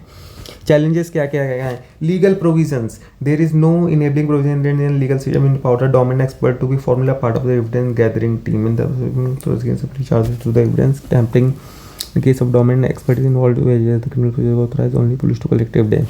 ओके, तो एनआईए को अभी एक एविडेंस कलेक्ट करने के लिए एक जो लीगल प्रोविजंस होता है ना, उसमें नहीं, क्योंकि अभी एविडेंस कलेक्शन के लिए सिर्फ कौन सी टीम काम कर सकती है, वो पुलिस की टीम काम कर सकती है, तो एनआईए उसमें इंक्लूडेड नहीं है। तो और एक्सपर्ट इंडस्ट्रीमेंट और जो क्या नाम है, जो इन्वेस्टिगेशन एजेंसीज़ हैं ना, उनमें कहीं ना कहीं जो एक्सपर्ट्स हैं उनकी कहीं ना कहीं थोड़ी कमी होती है कि जो एडिक्वेट मैन पावर है ना, ट्रेनिंग, वो कहीं ना कहीं टाइम टू टाइम नहीं मिल पा रही है। क्रॉस बॉर्डर प्रोब्स होते हैं, जैसे कुछ कुछ चीज़ें होती हैं जो ज़्यादातर जो ये क्रॉस टेररिज्म होता है, फेक करेंसी होती हैं, ये क्रॉस बॉर्डर में इन्वॉल्व होती हैं, कि मतलब किसी एक नेशन की इन्वॉल्वमेंट नहीं होती, इसमें 2-3 नेशंस होते हैं या फिर क्रॉस बाउंड्री होती है। तो वहाँ पे कहीं ना कहीं हमें डिफरेंट अमेंडमेंट करने पड़ेंगे लॉज में, और साथ ही साथ एक इंटरनेशनल कॉरपोरेशन की ज़रूरत है, जहाँ पे हम जो नेशंस है, डिफरेंट अफेक्टेड नेशंस है, वो साथ में मिलके कहीं ना कहीं एक प्रोब इंक्वायर कर सकें उसमें। और पुलिस जो है वो स्टेट लिस्ट सब्जेक्ट में आती है, ठीक है, मेंटेनेंस ऑफ पब्लिक ऑर्डर और पुलिस जो है वो स्टेट सब्जेक्ट में आते हैं सर। लेकिन जो क्रिमिनल लॉ रिफॉर्म्स जो हैं वो कंकरेंट लिस्ट में, और नेशनल सिक्योरिटी भी यूनियन लिस्ट में आती है। तो कहीं ना कहीं एक स्टेट और यूनियन के बीच में कहीं ना कहीं मुटाव होता है कि इन चीज़ों को लेकर के कि वो पुलिस स्टेट लिस्ट में और बाकी जो सेंट्रल नेशनल सिक्योरिटी और क्रिमिनल लॉ रिफॉर्म जो है वो कहीं ना कहीं सेंट्रल के हाथ में है। और हमारे यहाँ पे अभी इंडिया के पास साइबर टेररिज्म की कोई डिफिनीशन नहीं है प्रॉपर, तो इसकी वजह से भी कहीं ना कहीं इश्यूज़ आते हैं। तो ये कहीं ना कहीं कुछ लूप होल से जो मैंने 4-5 आपको बताएं, पुलिस वाला क्रॉस बॉर्डर प्रोब हो गया, एक्सपर्ट इंड्यूसमेंट हो गया, और जो लीगल प्रोविजंस जो हैं, क्या नाम है, चैलेंजेस जो हैं उसमें, उस चीज़ को लेकर के, एविडेंस कलेक्शन को लेकर के। ओके, तो ये हो गया आपका एनआईए के बारे में थोड़ा। अब रेलवे के बारे में थोड़ा हम जान लेते हैं कि रेलवे का अभी जो बालासोर वाला इंसिडेंस हुआ है उड़ीसा का, उसमें कहीं ना कहीं जो हमारी रेलवे में को कहाँ कहाँ हमें अपग्रेड कर सकते हैं या फिर क्या क्या हमारे लूप होल्स हैं, उन चीज़ों के बारे में थोड़ा बात कर। तो बेसिकली इस आर्टिकल में देखो बताया गया है कि रेलवे क्या, कि अभी रेलवे अपनी जो अपने ट्रेन ऑपरेशन है उनको रिव्यू करेगी। ओके, ताकि जीरो कॉम्प्रोमाइज़ हो सेफ्टी के लिए। तो इस आर्टिकल में वैसे तो उतना कुछ खास बताया नहीं गया है, तो मैं थोड़ा इसमें आपको अलग से जो डिस्कशन होगा वो मैं आपको बता देता हूँ कि जो ट्रेन इंसिडेंट हुआ था अभी 2023 में 2 जून को उड़ीसा के बालासोर डिस्ट्रिक्ट में वहाँ पे, ठीक है। और अभी इसमें कवच के बारे में बताया जा रहा था कि जो इनहैंस रेलवे सेफ्टी के लिए, लेकिन कवच सिस्टम जो है अभी तक उड़ीसा के रूट में इम्प्लीमेंट भी नहीं हुआ है। तो अभी एक कैग की 2022 की एक रिपोर्ट आई थी, डी रेलमेंट इन इंडियन रेलवेज, ठीक है। तो उसमें काफ़ी शॉर्ट कमिंग्स बताई गई थी। तो अब जैसे अगर क्वेश्चन आता है जैसे ये, तो मतलब थोड़ी पॉसिबिलिटी है कि मे बी इस बार के मीन्स में ये क्वेश्चन आ जाए, derailment of the Indian railways. तो इसमें अगर आपको अपने पॉइंट सब्सटेंटिएट करने हैं कि मैं जो लिख रहा हूँ वो ऑथेंटिकेट है कि नहीं, तो वहाँ पे अगर आप ये रिपोर्ट डालोगे ना कैग की, तो कहीं ना कहीं वहाँ पे आपको आधे या 1 मार्क्स अच्छे मिल सकते हैं कि अगर आप ये कैग की रिपोर्ट वहाँ पे अपनी आप लिखते हो। ओके, तो हम यहाँ कैग पे मेजर हाईलाइट क्या क्या है कि 75% जो कॉन्सिक्वेंशियल ट्रेन एक्सीडेंट हैं 2017-18 और 2021 के, वो डीरेलमेंट की वजह से हुए हैं। 75% एक्सीडेंट, ये आपको एक डेटा इसमें मिल गया। ओके, और जो leading cause of the train accident जो हैं उसमें क्या नाम है, जो 217 ट्रेन एक्सीडेंट उसमें 75% डीरेलमेंट की वजह से हुए हैं। और of the train accident other causes क्या क्या है, फायर इन ट्रेन जो हैं, और अनमैन्ड लेवल क्रॉसिंग हो गया, कोलिजन्स हो गए ट्रेन के, और accident at the man level crossing हो गई, और मिसलेनियस एक्सीडेंट। मिसलेनियस 2 तरीके के हैं, बाकी मेजर जो है डीरेलमेंट और दूसरे नंबर पे फायर इन ट्रेन आ जाता है। ओके, फैक्टर कौन कौन से रिस्पॉन्सिबल हैं, पहला ये बताया गया कंट्रीब्यूट की वो जो रिवील करते हैं कि 23 फैक्टर हैं जो कि डीरेलमेंट में कंट्रीब्यूट करते हैं 16 जोनल रेलवे और 32 डिवीज़न में टोटल जो हमारे हैं उसमें से, मतलब टोटल इन्होंने बताया 23 फैक्टर्स हैं। और जो मेजर फैक्टर जो डीरेलमेंट के लिए हैं वो क्या है, मेंटेनेंस ऑफ द ट्रैक की लो मेंटेनेंस होती है ट्रैक की, जिसकी वजह से डीरेलमेंट होती है। दूसरी, deviation of track parameter beyond permissible limit, जो ट्रैक की जो एक डेविएशन होती है ना, कि पैरामीटर्स होते हैं कि इसके ज़्यादा डेविएट नहीं कर सकता है ट्रैक, या फिर इससे ज़्यादा चीज़ें उसमें कमी नहीं आ सकती है, तो वो कहीं ना कहीं पैरामीटर्स जो होते हैं वो कहीं ना परमिशन लिमिट से भी पार हो सकते हैं इसकी वजह से। या फिर बैड ड्राइविंग और ओवर स्पीडिंग, बैड ड्राइविंग और ओवर स्पीडिंग की वजह से भी कहीं ना कहीं डीरेलमेंट होते हैं। तो ये 3 रीज़न कहीं ना कहीं यहाँ पे आपको इसमें मिल रहे हैं कि डीरेलमेंट के लिए, कि maintenance, low maintenance of the track डाल दो, और deviation of the track parameters from beyond permissible limit, और तीसरा है बैड ड्राइविंग और ओवर स्पीडिंग। अब एक यहाँ पे एक टर्म आती है राष्ट्रीय रेल संरक्षण कोष, ठीक है। ये बनाया गया था 2017-18 में, इसकी भी परफॉर्मेंस को भी कैग ने अपनी रिपोर्ट में बताया, तो उसके बारे में मैं बता देता हूँ। ये एक कॉर्पस बनाया गया था 1 लाख करोड़ रुपीज़ का फॉर द सेफ्टी मेजर्स के लिए, ठीक है, ताकि जो रेलवे में एक्सीडेंट्स होते हैं उनको हम प्रिवेंट कर सकें। तो ऑडिट रिपोर्ट ने बताया कि जो ग्रॉड बजटरी सपोर्ट था, कि जो सपोर्ट मिल रहा था बजट के थ्रू इसे 15,000 करोड़ का, वो rail had been fell short of the target of funding the remaining 5 per year। तो जो कहीं ना कहीं इसमें जो फंडिंग की कमी है वो कहीं ना कहीं आ रही है, कि लो फंडिंग आ रही है, कि जो 5,000 करोड़ की पर ईयर की जो देनी मिलनी थी RRS को, वो कहीं ना कहीं नहीं प्रोवाइड नहीं की जा रही। तो शॉर्टफॉल ऑफ द फंड्स है फ्रॉम द इंटरनल सोर्सेज, जो प्राइमरी ऑब्जेक्टिव था RRSC का, इंडियन सेफ्टी का, उसको कहीं ना कहीं अंडरमाइन करता है। जब आप फंड्स ही नहीं दोगे तो वो अपना पर्पस कैसे फुलफिल कर पाएगा। तो लैक ऑफ फंड्स जो है वो इंटरनल सोर्सेज की वजह से वो प्राइमरी ऑब्जेक्टिव जो था उसको अंडरमाइन करता है। उसके बाद जो फंड्स जो थे फॉर द ट्रैक रिन्यूअल, जो ट्रैक रिन्यूअल के लिए जो फंड्स एलोकेट होने थे वो भी कहीं ना कहीं नहीं हो पा रहे। तो लैक ऑफ फंडिंग इसमें भी आ जाती है, कि लैक ऑफ फाइनेंसिंग इसमें हो रही है, कि जहाँ पे एलोकेट नहीं किया जा रहा, और इफ़ एलोकेटेड तो वो प्रॉपरली यूटिलाइज नहीं हो पा रहा है ट्रैक्स के रिन्यूअल के लिए। तो उन चीज़ों में भी आप देख सकते हो कि 26% जो डीरेलमेंट के केस हैं वो ट्रैक रिन्यूअल से रिलेटेड थे, या फैक्ट वहाँ पे डाल सकते हो कि 17 से 21 के बीच में 26% जो थे वो ट्रैक रिन्यूअल की वजह से हुए थे।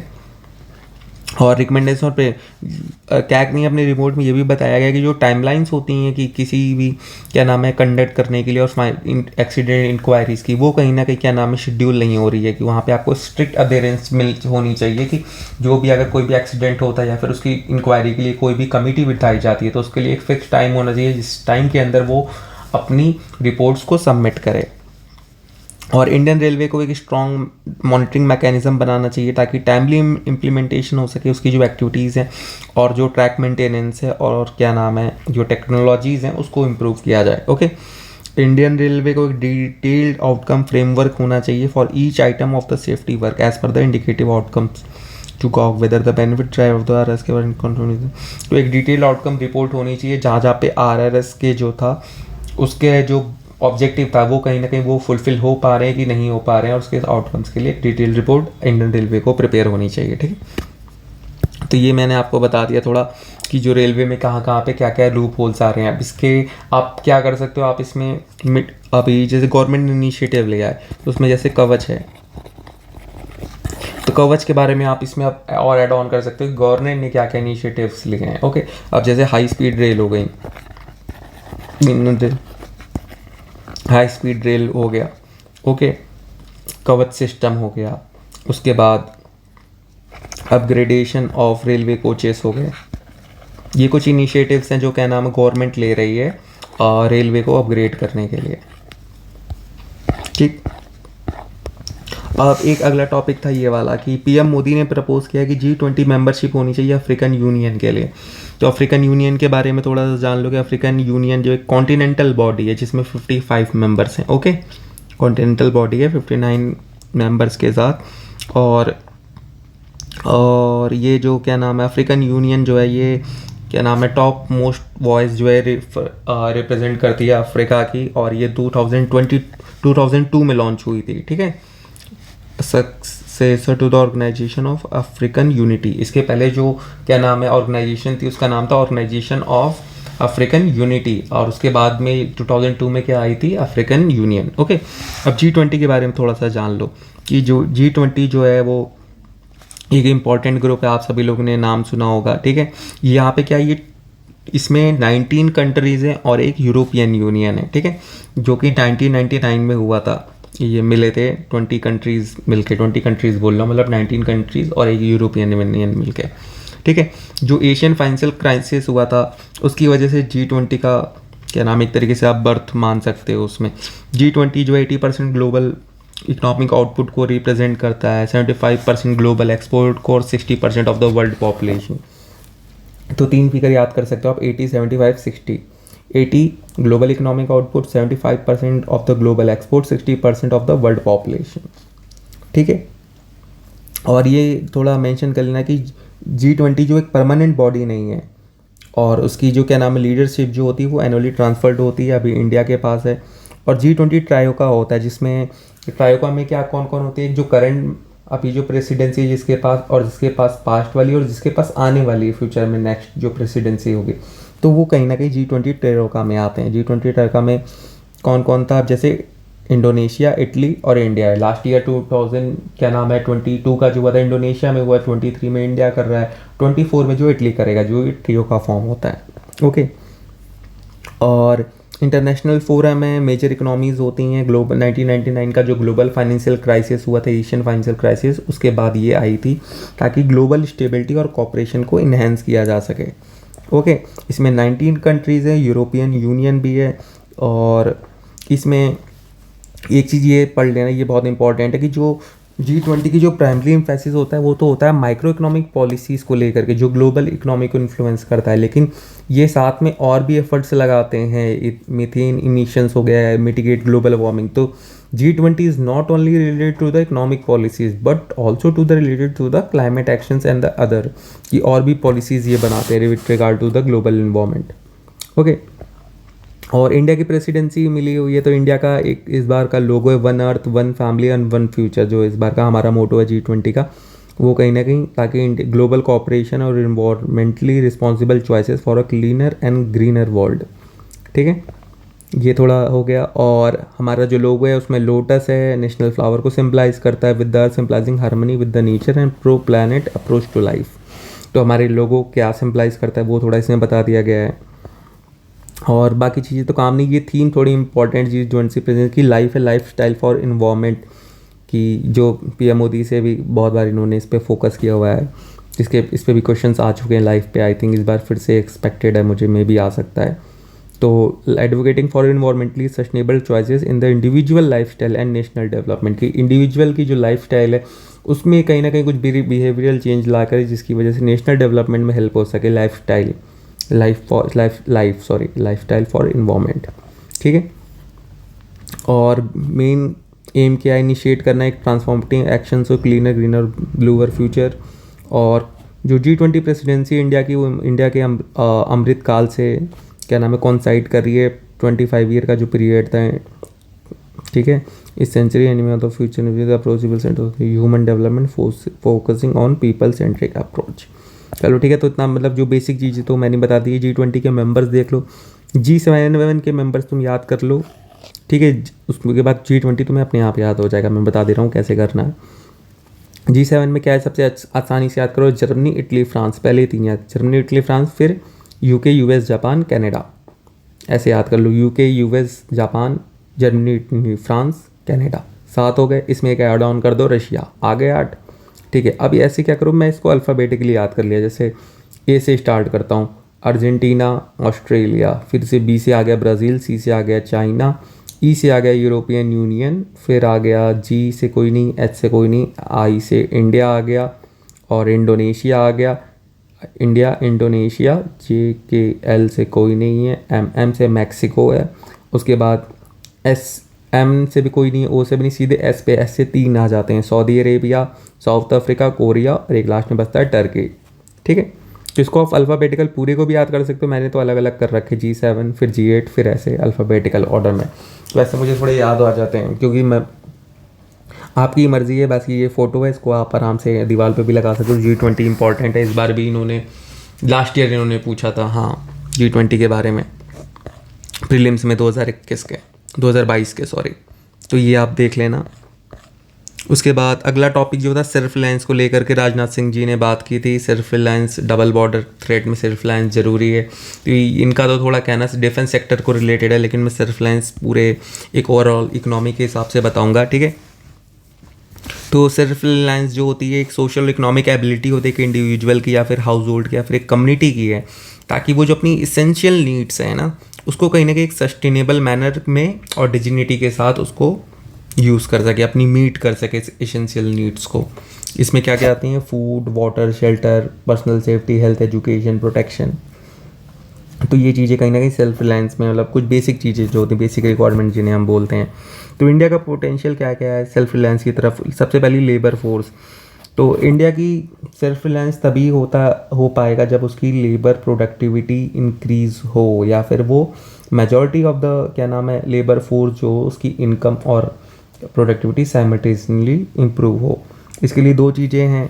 सबसे पहली चीज़ ये है कि फार्मर कम्युनिटी जो है उसको ग्रेन बेस्ड फार्मिंग से कैश क्रॉप, हॉर्टिकल्चर और लाइफ स्टॉक प्रोडक्ट की तरफ शिफ्ट करना। उसके लिए आप सब्सिडी दे सकते हो, इंसेंटिवाइज कर सकते हो उनको डिफरेंट फॉर्म में, उनके लिए आप कम्युनिटी पार्टिसिपेशन इंक्रीज़ कर सकते हो उनका। ठीक है, और दूसरी चीज़ है कि जो इंडिया हमारी जो मैक्सिमम लेबर फोर्स है वो कहीं ना कहीं एग्रीकल्चर में है, लेकिन जो मैक्सिमम प्रोडक्शन हमारे यहाँ होता है, लाइक जो मैक्सिमम कंट्रीब्यूटिंग जो है वो हमारा सर्विस सेक्टर है। तो कहीं ना कहीं हमारा जो लेबर ऑगमेंटिंग सेक्टर है, जैसे कि अगर हम बात करें मैन्युफैक्चरिंग सेक्टर है हमारा, तो हमें एग्रीकल्चर से निकाल के लोगों को मैन्युफैक्चरिंग में शिफ्ट करना पड़ेगा, ताकि कहीं ना कहीं लोगों की जो प्रोडक्टिविटी है वो कहीं ना कहीं लोगों का यूटिलाइज हो सके। जो एक प्रॉब्लम है डिस्गाइज्ड अनएम्प्लॉयमेंट की, डिस्गाइज्ड अनएम्प्लॉयमेंट या फिर हिडन अनएम्प्लॉयमेंट जिसको बोलते हैं, वो कहीं ना कहीं सॉल्व हो सके। ओके, और इंडिया की जो वर्किंग एज पॉपुलेशन है उसमें कभी अभी 900 मिलियन पीपल हैं, 90 करोड़ लोग जो है अप्रॉक्सीमेटली। ठीक है, on the average 27 and approach demographic China. तो अगर इंडिया अपने क्या नाम है अपने डेमोग्राफिक डिविडेंड को अगर अच्छे से यूटिलाइज कर लेता है तो कहीं ना कहीं फिर इंडिया जो सेल्फ रिलायंस हो सकता है। ग्लोबल पोजीशन में इंडिया को अभी एक यूनिक ग्लोबल पोजीशन मिली हुई है, ठीक है, जहाँ पे अभी जो मेजर मैन्युफैक्चरिंग जाइंट जो थे जैसे Japan, US, south Korea, China, ये सब कहीं ना कहीं आज के टाइम पे एजिंग की जो प्रॉब्लम फेस कर रहे हैं, और इंडिया में इस टाइम जो यंग पॉपुलेशन है, तो कहीं ना कहीं इंडिया को एक ग्लोबल एडवांटेज मिल सकता है कि अपनी लेबर इंटेंसिव मैन्युफैक्चरिंग को इंक्रीज़ करके और जो स्पेस जो आज के टाइम पे जैसे बांग्लादेश, वियतनाम, मैक्सिको ने जो टेक ओवर कर रहा है, तो उसमें कहीं ना कहीं इंडिया अपना एक ओवरऑल एक मेजर पार्टिसिपेशन शो कर सकता है। Okay, research and development, India को अपना रिसर्च और डेवलपमेंट में इंक्रीज़ करना चाहिए। अभी जो हमारा करंट जो क्या नाम है एक्सपेंडिचर है रिसर्च और डेवलपमेंट, वो लेस देन 1% है, तो उसको कहीं ना कहीं हमें इंक्रीज़ करना वो पड़ेगा। जो बेसिक रिसर्च होती है हमारी PSUs में, रिसर्च इंस्टीट्यूशन यूनिवर्सिटीज़ में, उनको कहीं ना कहीं हमें बढ़ाना पड़ेगा। एजुकेशन जो बहुत एक इम्पॉर्टेंट फैक्टर है किसी भी ह्यूमन रिसोर्स डेवलपमेंट में, तो वहाँ पे कहीं ना कहीं इंडिया को अपना जो पब्लिक एक्सपेंडिचर है एजुकेशन पे उसको बढ़ाना पड़ेगा स्किल डेवलपमेंट के लिए। कोई भी कंट्री इंडिया ऐसी नहीं है वर्ल्ड में जो कि सेल्फ रिलायंस जिसने अचीव किया हो विदाउट मास क्वालिटी पब्लिक एजुकेशन, क्योंकि एजुकेशन होगी तभी एक इंसान की क्रिटिकल रीजनिंग डेवलप होगी, साथ में उसकी इनोवेशंस इंक्रीज होंगे, उसकी प्रोडक्टिविटी इंक्रीज होगी, स्किल डेवलपमेंट होगा, तो इनको एजुकेशन ज़रूरी है। और तो फिर गवर्नमेंट के कुछ इनिशिएटिव देख लेते हैं हम कौन कौन से सेल्फ रिलायंस के लिए। आत्मनिर्भर अभियान जैसे गवर्नमेंट ने किया था, ये सेल्फ रिलायंट इंडिया ही था, ठीक है। दूसरा इसका एम क्या था, इसका एम था कंट्री को सेल्फ डिपेंडेंट बनाना हर सेंस में। इसके 5 पिलर थे, economy, infrastructure, system, vibrant demography और डिमांड, ठीक है। और इसमें आत्मनिर्भर अभियान के अंदर 7 सेक्टर्स इंक्लूड किए गए थे, और इसमें बहुत सारे रिफॉर्म्स भी किए गए आत्मनिर्भर अभियान के अंडर में। जैसे पहला सप्लाई चेन रिफॉर्म हो गया, एग्रीकल्चर के लिए रेशनल टैक्सेशन सिस्टम हो गए, सिंपल एंड क्लियर लॉज हो गए, capable human resource and strong financial system हो गया, ठीक है। दूसरा हो गया आत्मनिर्भर भारत रोजगार योजना की एम्प्लॉयमेंट जनरेशन के लिए किया गया था, ठीक है। पीरियड ऑफ 2 years के लिए था। India is creating for 2 years worth of employ और contribute depending on the employment. तो ये कहीं ना कहीं लोगों की सोशो इकोनॉमिक इम्पैक्ट जो था कोविड पैंडमिक का, उसको मिनिमाइज़ करने के लिए किया गया था आत्मनिर्भर भारत रोजगार योजना। और इसमें आप ये देख सकते हो कि जो गवर्नमेंट थी वो एम्प्लॉय और एम्प्लॉय का दोनों का शेयर जो था EPFO में, उसमें क्या नाम है कहीं ना कहीं गवर्नमेंट कंट्रीब्यूट कर रही थी। उसके बाद तीसरा आ जाता है आत्मनिर्भर स्वस्थ भारत योजना। ये इंडिया के जो क्रिटिकल हेल्थ केयर नेटवर्क था अर्बन और रूरल एरिया दोनों में कंट्रीब्यूट करता है। इसमें क्या था कि एक IT enabled disease surveillance system होगा, ठीक है, लेबोरेटरीज में block level, district level, regional और नेशनल लेवल पे। और एक लैब्स होगी जो इंटीग्रेटेड हेल्थ इंफॉर्मेशन पोर्टल बनाएंगी सारे लोगों का, जहाँ पे आपके किसी भी इंडियन सिटीजन्स की सारी रिपोर्ट होगी, जहाँ पे एक पूरा इंटीग्रेटेड प्लेटफॉर्म होगा, जहाँ पे अगर इन द केस जैसे अभी आप राजस्थान में हो, फिर आपको यूपी में दिखाना है, तो अब यूपी में दिखाना है तो फिर आपको वहाँ जाके एक डॉक्टर के पास फिर से नई रिपोर्ट, नई सारी चेकिंग सब कुछ करानी पड़ेगी। ऐसे क्या होगा, एक इंटरनेट इंटीग्रेटेड अगर एक पोर्टल हो जाएगा, इससे क्या होगा कि अब आपको वहाँ जाकर रिपोर्ट नहीं दिखानी पड़ेगी, आपका पूरा पोर्टल पे होगा। आपको वहाँ पे जाके बस अपनी एक यूनिक ID बतानी है, और उस यूनिक ID से आपको उस डॉक्टर के पास आपकी सारी इन्फॉर्मेशन आ जाएगी। आपके पुरानी जो जितने भी आपके डिजीज़ वगैरह थे, जहाँ जो आपने प्रिवेंशन लिया, जो मेडिसिन ली आपको रिकमेंड की गई, वो सारी चीज़ों से पता लगी, तो उसके अकॉर्डिंगली वो आपको गाइड कर सकता है आगे के लिए, ठीक है। तो इसमें फीचर्स क्या थे, स्वास्थ्य rural health and wellness centre बनाए गए थे, और urban health and wellness centre बनाए गए थे, और साथ में नेशनल हेल्थ मिशन भी बनाया गया था। क्रिटिकल केयर हॉस्पिटल ब्लॉक्स बनाए गए थे 5 लाख पॉपुलेशन के लिए, जहाँ पे 5 लाख पॉपुलेशन से ज़्यादा लोग हैं उनके लिए critical care hospital blocks. Make in India program launch किया गया था मिनिस्ट्री एंड कॉमर्स के थ्रू, जहाँ पे सेल्फ सफिशिएंसी आ सके, ठीक है, 27 सेक्टर्स में, जिसमें क्या नाम है मैन्युफैक्चरिंग और सर्विसेज भी इंक्लूडेड थी। तो मेक इन इंडिया प्रोग्राम था जहाँ पे इन्वेस्टमेंट हो, इनोवेशन हो, स्किल डेवलपमेंट हो, इंटेलेक्चुअल प्रॉपर्टी को प्रोटेक्ट किया जाए, डिजिटल इंडिया बनाया जाए, मेक इन इंडिया, और एम्प्लॉयमेंट अपॉर्चुनिटीज़ भी क्रिएट की जाए। मेक इन इंडिया में देखो क्या क्या था कि जो मैन्युफैक्चरिंग सेक्टर की जो ग्रोथ रेट है उसको 12 to 14% पर एनम करना, 100 million additional manufacturing jobs economy में करना बाई 2022, 100 मिलियन मतलब 10 करोड़, ठीक है। और इंश्योर करना है मैन्युफैक्चरिंग सेक्टर की जो कंट्रीब्यूशन है GDP में वो 25% तक हो जाए, ठीक है। अब उसको 2025 तक उसको रिवाइज़ कर दिया गया है। अगला एक था स्टार्टअप इंडिया। स्टार्टअप इंडिया जो था वो 2016 में किया गया था, ताकि जो इन्वेस्टर एंटरप्रेन्योर्स और जो थिंकर्स हैं नेशंस के, उनको एक फ्रंट दे सके, ताकि वो सस्टेनेबल ग्रोथ, इंडिया की जो सस्टेनेबल ग्रोथ है उसको ड्राइव कर सके, साथ में जो एम्प्लॉयमेंट अपॉर्चुनिटीज़ हैं उसको क्रिएट कर सकें। क्योंकि एक एंटरप्रेन्योर या बिजनेस माइंडेड जो इंसान होता है वो खुद एम्प्लॉय नहीं होता, वो अपने साथ 10 से 15 लोगों को एम्प्लॉय करता है मिनिमम लेवल पे, मैं बता रहा हूँ। तो ये कहीं ना कहीं एक एंटरप्रेन्योरशिप को पोर्टल के लिए ये स्टार्टअप इंडिया, स्टार्टअप का मतलब डायरेक्टली एक मीनिंग ये आप अटैच कर सकते हो कि एंटरप्रेन्योरशिप से रिलेटेड है, ठीक है। तो ये कहीं ना कहीं आत्मनिर्भर रिलायंस के बारे में मैंने आपको बता दिया, ठीक है। अगले पे चलते हैं। अब सूडान के बारे में आ जाते हैं कि सूडान के बारे में, सूडान का थोड़ा एक देख लो। ये ऊपर मैप, ये रहा ऊपर इजिप्ट, ये रहा रेड सी, यहाँ पे रेटिया, यहाँ इथोपिया, साउथ सुडान है, और यहीं पे अभी मैंने आपको दिखाया था ना, क्या दिखाया था, युगांडा। तो युगांडा आप लोग को एक बार फिर से रिवाइज कर लेना। ये हो गया चैड, लीबिया, और ये रहा आपका सेंट्रल अफ्रीकन रिपब्लिक, ठीक है। तो ये मैप आप लोग अच्छे से देख लेना कि सूडान किस किस से बॉर्डर करता है, ओके। ये टॉप बाद में करेंगे। मंकी पॉक्स पे आ जाते हैं कि मंकी पॉक्स का जो आउटब्रेक था एशिया पैसिफिक रीजन में, उसको लेकर के मंकी पॉक्स के बारे में थोड़ा जान लेते हैं। तो मंकी पॉक्स एक वायरल जूनोटिक डिजीज़ है। जूनोटिक डिजीज़ है मतलब एनिमल से होता है, tropical rain forest areas of central and west Africa में, ठीक है। और ये एक वायरस होता है, मंकी पॉक्स वायरस होता है, उसके कारण से ये होता है, ओके। और जो क्लिनिकल रहता है स्मॉल पॉक्स रिलेटेड तो विच है declare eradicated in the world in the, अच्छा ये जो मंकी पॉक्स है ये क्या नाम है, स्मॉल पॉक्स से थोड़ा रिलेट करता है जो, और स्मॉल पॉक्स जो है वो इरेडिकेट हो चुका है 1980 में।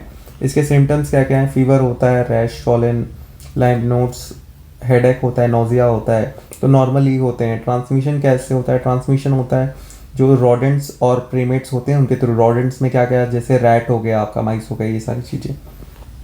ह्यूमन टू ह्यूमन ट्रांसमिशन भी ऑकर होता है, ओके। और मंकी वायरस जो होता है, मंकी पॉक्स वायरस जो होता है, ट्रांसमिट 1% होता है by contact with lesions, body fluid, respiratory droplets and contaminated material such as bedding. तो मंकी जो पॉक्स है वायरस जो है ये ट्रांसमिट हो सकता है फ्रॉम पर्सन, एक person to other person, from body fluid, respiratory droplet, इन सारी चीज़ों की वजह से भी, ठीक है। आउटब्रेक की बात करें तो मंकी पॉक्स जो हुआ था सबसे पहले 1958 में मंकीज़ में पाया गया था, और ह्यूमंस में 1970s में पाया गया था वेस्टर्न अफ्रीका में, ठीक है। नाइजीरिया जो था, नाइजीरिया में सबसे बड़ा आउटब्रेक देखा गया था 2017 में मंकी पॉक्स वायरस का, ठीक है। डिफरेंस क्या क्या है, द डिफरेंस जो है स्मॉल पॉक्स और मंकी पॉक्स में है कि जो मंकी पॉक्स होता है इसमें लाइम्फ नोड्स होते हैं, जिसमें और स्मॉल पॉक्स में लाइम्फ नोड्स नहीं होते, याद रखना, लाइम्फ नोड्स, ठीक है। और प्रेजेंट केस क्या है कि जो मेजॉरिटी जो क्या नाम रिपोर्ट जो है मंकी पॉक्स का वो मेल्स में है, और मोस्ट जो है कॉल्स उन, और ये जो मेल्स हैं ये वो वाले मेल्स हैं जो कि मतलब एज अ मतलब गे या फिर बाइसेक्सुअल होते हैं, या फिर जो क्या ऐसा MSM में होते हैं, mens having sex with man, ठीक है, अर्बन एरियाज़ में। तो ये कहीं ना कहीं सेक्सुअल नेटवर्क्स की वजह से ये हो रहा था। तो मंकी पॉक्स के बारे में भी देखो मैंने थोड़ा आप लोगों को बता दिया। और तो अब थोड़ा कोरल ब्लीचिंग के कोरल ब्लीचिंग के बारे में देख लेते हैं, ठीक है। तो ये एक आर्टिकल आया हुआ था कि over fishing is driving coral reef shark toward extinction. तो कोरल रीफ्स क्या होती हैं और कोरल ब्लीचिंग कॉन्सेप्ट क्या होता है उसके बारे में थोड़ा सा जान लेते हैं, ठीक है। तो कोरल ब्लीचिंग क्या होता है, कोरल ब्लीचिंग वो होता है कि जब या तो वाटर टेम्परेचर इंक्रीज़ होने की वजह से जो कोरल होस्ट होते हैं वो एक रिलेशन होता है उनका एल्गी के साथ, वो कहीं ना कहीं टूट जाता है और वो वाइट हो जाते हैं। तो कोरल में देख लो, कोरल रीफ्स क्या होती है, कोरल में दो चीज़ें होती हैं, एक होता है जूज़ैंथली एल्गी और एक होते हैं पॉलिप्स। इन दोनों के बीच में एक सिम्बायोटिक रिलेशनशिप होता है। और कोरल ब्लीचिंग का मतलब यही होता है कि जब इन दोनों के बीच में एक रिलेशन वो टूट जाता है, जिसकी वजह से कोरल जो होती हैं वो वाइट होना चालू हो जाती हैं, तो उसे हम कहते हैं कोरल ब्लीचिंग, ठीक है। ये तब होता है जब जूज़ैंथली एल्गी होता है वो डिक्लाइन हो जाता है due to the high temperature, solar irradiance और सेडिमेंटेशन, ठीक है। जब कोरल्स को स्ट्रेस होने लगता है due to the change in the condition, चाहे वो टेम्परेचर हो, लाइट हो या न्यूट्रिएंट्स हो, तो उनके जो सिम्बायोटिक रिलेशन जिनके साथ होता है, एल्गी जो होता है जूज़ैंथली, जो उनके टिश्यूज़ में रहता है, ठीक है, वो क्या नाम है, टूट जाता है, जिसकी वजह से क्या नाम है वो कम्प्लीटली वाइट हो जाते हैं। इसी को कोरल ब्लीचिंग कहते हैं। अब जेनोबायोटिक्स होता है, zooxanthellae loss occur during exposure of coral to elevated concentration of various chemical contamination जैसे सीवर रेसिन ऑयल। तो ये भी होता है कि जूजेंथली जो होता है ना ये लॉस हो जाता है। कैसे? क्योंकि जब क्या नाम है जब वेरियस केमिकल कंटेमिनेशन होने लगते हैं, जैसे अगर ऑयल स्पिल्स हो गए अगर मान लो ओशियन में, ठीक है, या फिर अगर क्या नाम है इंडस्ट्रियल वेस्टेज जो है वो ओशन में जा रहा है, उन चीज़ों की वजह से केमिकल कंटेमिनेशन अगर इंक्रीज़ हो रहा है तो उसकी वजह से भी कोरल ब्लीचिंग होती है। और ब्लीचिंग और जो पैथोजन इंड्यूस्ड ब्लीचिंग होती है उसे एपिज़ोनोटिक्स बोलते हैं, ठीक है। The white pale colour is the translucent tissues of the calcium carbonate which are pigment producing. हाँ, तो वहाँ पे पॉलिश तब भी होते हैं, और वहाँ जो ब्लीचिंग के बाद जो वाइट कलर होता है ना वो कैल्शियम कार्बोनेट का होता है। पहले अगर आपने कोरल को देखा हो, कोरल्स बहुत कलरफुल होती हैं, रेड, ग्रीन, येलो कलर में, तो उनका जो कलर होता है ना वो जूजेंथली से ही उन्हें मिलता है। जब वो जूजेंथली वहाँ से निकल जाते हैं तो उसकी वजह से वो सिर्फ वाइट देखते हैं, जो कि कैल्शियम कार्बोनेट होता है। और कोरल जो वो रिकवर हो सकते हैं या रिकवर हो सकते हैं कि, लेकिन तब रिकवर होंगे जब जो स्ट्रेस कॉजिंग जो क्या नाम है जो बैक्टीरिया है या फिर जो ब्लीचिंग हो रही है वो कहीं ना कहीं उतना सर्व ना हो। और कोरल ब्लीचिंग कहाँ कहाँ होती है? कैरेबियन में हो चुकी है, इंडियन ओशन में, पैसिफिक ओशन में होती रहती है। यूनाइटेड नेशन की एक रिपोर्ट है कि उसके बारे में थोड़ा देख लेते हैं कि 70% जो अर्थ की कोरल रीफ है वो थ्रेटेंड है, 20% जो है वो डिस्ट्रॉयड है और वहाँ भी कोई होप नहीं है रिकवरी की, और 24% जो है अभी इमिनेंट रिस्क ऑफ कोलैप्स में है, और एडिशनल 26% जो है वो at a risk of the long term threats में है, ठीक है, जहाँ पे उनको लॉन्ग टर्म में खतरा है। ओके। और अभी क्या नाम है एक रिसेंट रिपोर्ट आई थी कि ग्रीन हाउस गैस को रिड्यूस करने के लिए, और इसमें बताया गया था कि जो ऑस्ट्रेलिया की ग्रेट बैरियर रीफ है वो डेंजर में आ जाएगी कोरल ब्लीचिंग की वजह से एज आफ्टर 2 years बाई 2034 से, मतलब वो और फ्रिक्वेंटली होंगे, ठीक है, ब्लीचिंग जो कि वो ऑस्ट्रेलिया की ग्रेट बैरियर रीफ की अगर ग्लोबल वार्मिंग को कम नहीं किया गया, ग्रीन हाउस गैस इमिशंस को कम नहीं किया गया, ठीक है। और लार्ज स्केल कोरल ब्लीचिंग देखी गई थी 2016 में, जहाँ पे जो ग्रेट बैरियर रीफ की क्या नाम है जो थाउजेंड्स स्क्वायर किलोमीटर में वो क्या नाम है ब्लीच हो गए थे वहाँ पे। तो एग्जांपल में मुझे कमेंट सेक्शन में मुझे ये बता दो कि जो ग्रेट बैरियर रीफ है ये तुम्हारी western Australia, west side of the Australia में या फिर eastern coast of the Australia में, ठीक है। Causes of the coral bleaching, causes क्या क्या है? Rise in the sea temperature अगर बढ़ जाता है जिसकी वजह से जो कोरल्स होते हैं वो बहुत ज़्यादा, मतलब उनकी जो रेंज होती है टेम्परेचर को क्या मैं वर्ड भूल रहा हूँ, थर्मोक्लाइन बोलते हैं क्या, आई थिंक थर्मोहेलाइन ऐसे बोलते हैं, मैं वर्ड भूल गया वो, कि जो उनका टॉलरेशन जो होता है ना, टॉलरेट कर सके जितना टेम्परेचर वो बहुत ज़्यादा कम होता है, ठीक है, वार्म टेम्परेचर में होते हैं। तो अगर थोड़ा भी इंक्रीज़ होता है टेम्परेचर में जिसकी वजह से वो कोरल्स को हार्म करता है। जैसे अगर एल नीनो आता है तो एल नीनो की वजह से टेम्परेचर जो होता है वो इंक्रीज़ होता है जिसकी वजह से कोरल रीफ जो होती है डिस्ट्रॉय हो जाती हैं।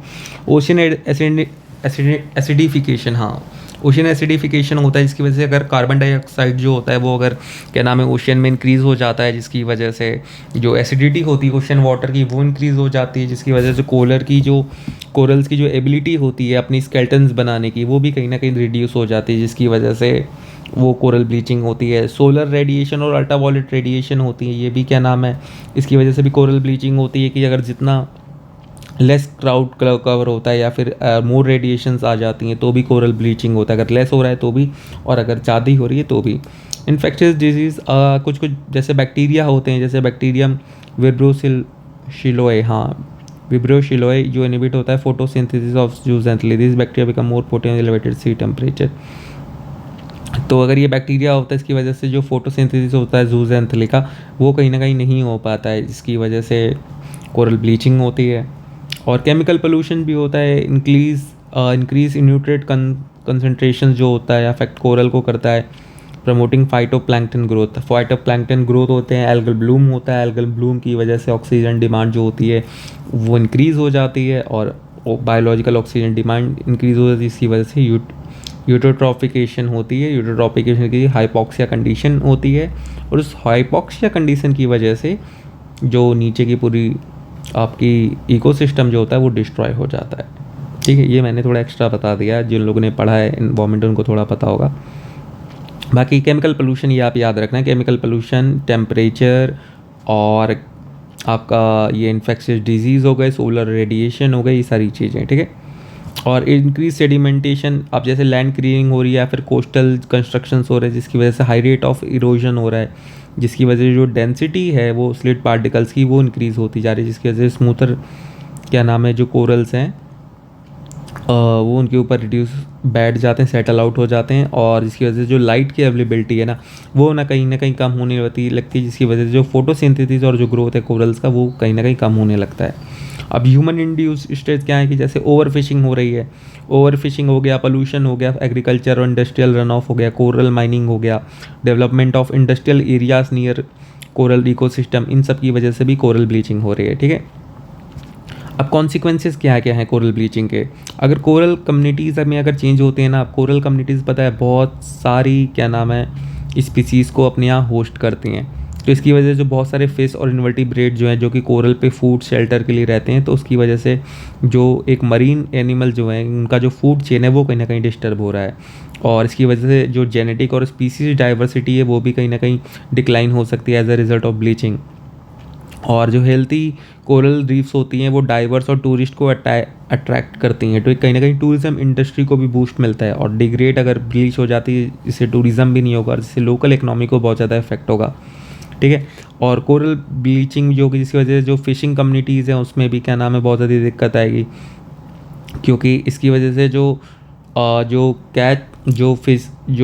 फ़िश को कैच करते हैं, ठीक है, वो कहीं ना कहीं कम हो जाएगा, जिसकी वजह से जो इम्पैक्ट जो है फूड सप्लाई के ऊपर, क्योंकि बहुत सारी आज के टाइम पे लोग हैं जो फूड पे डिपेंडेंट है। अगर आप देखो जो कोस्टल रीजन्स है हमारे, जैसे बंगाल ले लो, आप आंध्रा ले लो, नीचे तमिलनाडु ले लो, तो वहाँ कहीं ना कहीं फ़िश कल्चर है काफ़ी, तो फ़िश कल्चर कहीं ना कहीं रिड्यूस हो जाएगा, कहीं ना कहीं फूड सप्लाई पे हमारे इम्पैक्ट आएगा।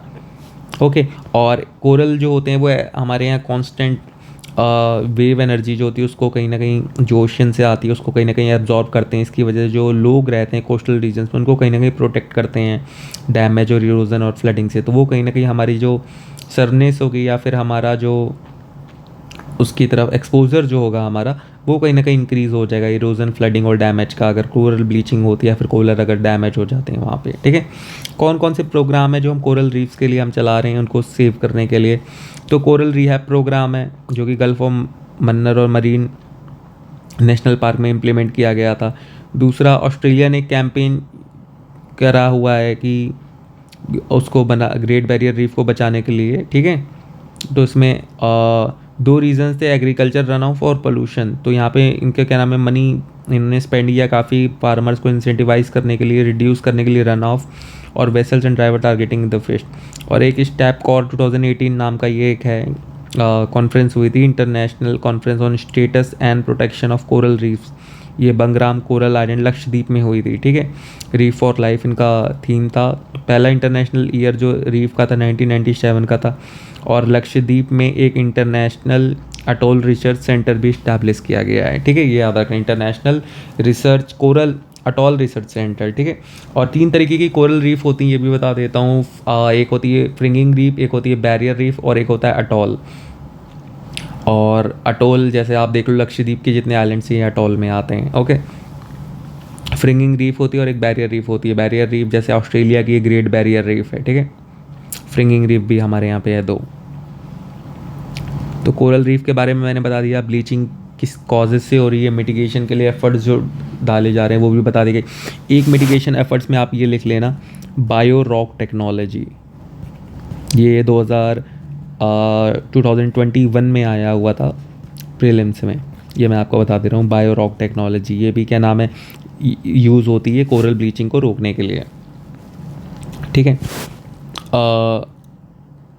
अब एक ये टॉपिक है इसको पहले कंप्लीट कर लेते हैं। How can India tackle it diabetes burden. तो अभी एक सर्वे हुआ था, एक स्टडी हुई थी, उसमें कुछ इम्पॉर्टेंट फाइंडिंग्स आई हैं, उसके बारे में मैं आप लोग को बता देता हूँ कि क्या क्या है। तो सबसे पहला कि ये बताया गया कि हमारी जो पॉपुलेशन है 11% पॉपुलेशन डायबिटिक है, और जो 15.3% जो पॉपुलेशन है अभी इंडिया की, वो कहीं ना कहीं प्री डायबिटिक स्टेज में है। ठीक है, और इस एस्टिमेट से बताया जा रहा है कि अप्रॉक्सीमेटली 101 मिलियन पीपल जो है कंट्री में वो डायबिटिक हैं, और 136 मिलियन पीपल जो है वो प्री डायबिटिक स्टेज में हैं। वर्ल्ड WHO की एक रिपोर्ट आई थी, उसमें बताया गया है कि वर्ल्ड वाइड 422 मिलियन पीपल्स को डायबिटीज़ है, और 1.5 मिलियंस डेथ जो हैं डायरेक्टली ईच ईयर जो वो डायबिटीज़ की वजह से ही हो रही हैं। क्योंकि कुछ डेटा है, ये आपके लिए इंपॉर्टेंट है। ये आप अपने अगर डायबिटीज़ से रिलेटेड कोई क्वेश्चन आता है मीन्स में, तो वहाँ पे आप इसको अपने आंसर को सब्सटेंटिएट कर सकते हो उसमें। ठीक है, अब इसकी स्टैटिक्स का काम क्या क्या है ये देख लेते हैं। कि हमारा मेन ये है कि इसमें ऑथर का फोकस ये है कि जो डायबिटीज़ जो कि अभी प्री डायबिटिक स्टेज पे हैं उनको कहीं ना कहीं डायबिटिक स्टेज पे नहीं जाने देना है। और इन्होंने ये बताया है इसमें कि इंडिया में जो एक जो रेट है प्री डायबिटिक वालों को डायबिटिक में जाना, वो कहीं ना कहीं बहुत ज़्यादा है। तो इन्होंने बताया कि प्रिवेंशन इज़ द की, तो हमें प्रिवेंशन पे ज़्यादा फोकस करना चाहिए। हमारा जो रूरल एरिया है वहाँ पे अभी क्या नाम है डायबिटीज़ का जो प्रेवलेंस है वो अभी लो है, तो हमें उसे और लो रखना चाहिए। और स्टडी ने ये बताया कि अगर poor control of blood sugar है, जिसकी वजह से कार्डियोवास्कुलर डिजीज़ हो रही हैं, किडनी डिजीज़ हो रही हैं, और न्यूरोपैथी हो रहा है, ब्लाइंडनेस हो रहा है, और लो एक्सट्रीमिटी एम्यूटेशन हो रहे हैं, जिसकी वजह से मॉर्टेलिटी भी हो जाती है। तो इन्होंने कुछ अप्रोच बताई गई है, जैसे पब्लिक अवेयरनेस कैंपेन हमें करनी चाहिए किस चीज़ के ऊपर, लाइफस्टाइल मॉडिफिकेशंस के ऊपर, ताकि जो ब्लड शुगर है वो एक्सेप्टेबल लिमिट्स के अंदर हो। एजुकेशन होनी चाहिए, मास स्केल पे होनी चाहिए। पीरियोडिक चेकअप्स इन्होंने रिकमेंड किए हैं, और रिकमेंडेड ड्रग रिजीम होनी चाहिए। रीइंफोर्स होना चाहिए हेल्थ सीकिंग बिहेवियर। ठीक है, और कन्वर्जन जो है फ्रॉम इंडिया का pre diabetic to diabetic stage जो इंडिया में बहुत ज़्यादा है, और इवन विद इन 6 मंथ्स है कि विद इन 6 मंथ जो लोग प्री डायबिटिक में थे वो डायबिटीज़ में आ जा रहे हैं। अर्बन इंडिया में जो अकाउंट हमारे डायबिटिक के लिए अकाउंट होता है वो 16.4%, और जो रूरल एरिया है पॉपुलेशन है वो सिर्फ 8.9% है। लेकिन फिर भी ये बोला गया है कि जो रूरल पॉपुलेशन है उस पर हमें कहीं ना कहीं और भी फोकस करना चाहिए, ताकि जो ये 8.9% है वो और कम हो, और वो ये प्री डायबिटिक स्टेज वाले वो डायबिटिक स्टेज में कन्वर्ट ना हो। पीरियोडिक एपिडेमियोलॉजिकल स्क्रीनिंग प्रोग्राम के लिए बताया गया, एक हेल्थी डाइट के लिए बताया गया, और एक सफिशिएंट मॉडरेट विग्रेस एक्सरसाइज। ठीक है, और इसके लिए क्या है, और स्टडी का और क्या क्या मतलब इसकी फाइंडिंग्स है उसमें देख लेते हैं। तो सिर्फ मेट्रो सिटीज़ में ये प्रेवलेंट है, ये बताया गया है कि जो मेजर जो डायबिटिक इम्प्रेशन है वो कहीं ना कहीं अर्बन जो सिटीज़ है, मेट्रो सिटीज़ है, उसमें बताया गया है। केरला को बताया गया कि जो टॉप स्टेट्स है जहाँ पे बेटर सोशल डेवलपमेंट है, लेकिन वहाँ के जो रूरल एरियाज़ हैं वहाँ पे डायबिटीज़ जो है वो अर्बन एरियाज से भी ज़्यादा हैं। तो कहीं ना कहीं सोशल डेवलपमेंट फैक्टर में एक लूप होल बताया जा सकता है, आप लूप होल में डाल सकते हो। नॉर्थ ईस्टर्न स्टेट्स में जो है कि वहाँ पे भी ये बताया गया कि जो त्रिपुरा और सिक्किम है कौन उसमें बहुत ज़्यादा डायबिटीज़ पेशेंट हैं नॉर्थ ईस्टर्न सेक्टर में। तो वे फॉरवर्ड में इन्होंने बताया है कि क्रॉस सेक्शनल स्टडी होनी चाहिए। एग्जांपल में इन्होंने तमिलनाडु का बताया गया है, और इन्होंने एक ये बताया गया कि पब्लिक प्राइवेट पार्टनरशिप मोड होना चाहिए, और लार्ज कम्युनिटीज़ होना चाहिए, लार्ज कम्युनिटी सपोर्ट होना चाहिए for the detection and treatment for the diabetes. ठीक है, तो एक छोटा सा आर्टिकल था। बेसिकली इसमें स्टैटिक्स आपके लिए ज़्यादातर इंपॉर्टेंट है, और ये कुछ चीज़ें जो इन्होंने बता रखी हैं, जैसे पब्लिक अवेयरनेस कैंपेन हो गया, लाइफस्टाइल मॉडिफिकेशंस हो गए, रेगुलर चेकअप हो गया, बिहेवियर क्या नाम है जो थोड़े चेंजेस हो गए, और ड्रग रिजीम हो गया। तो इन चीज़ों के बारे में आप थोड़ा अपने नोट्स में ऐड ऑन कर सकते हो।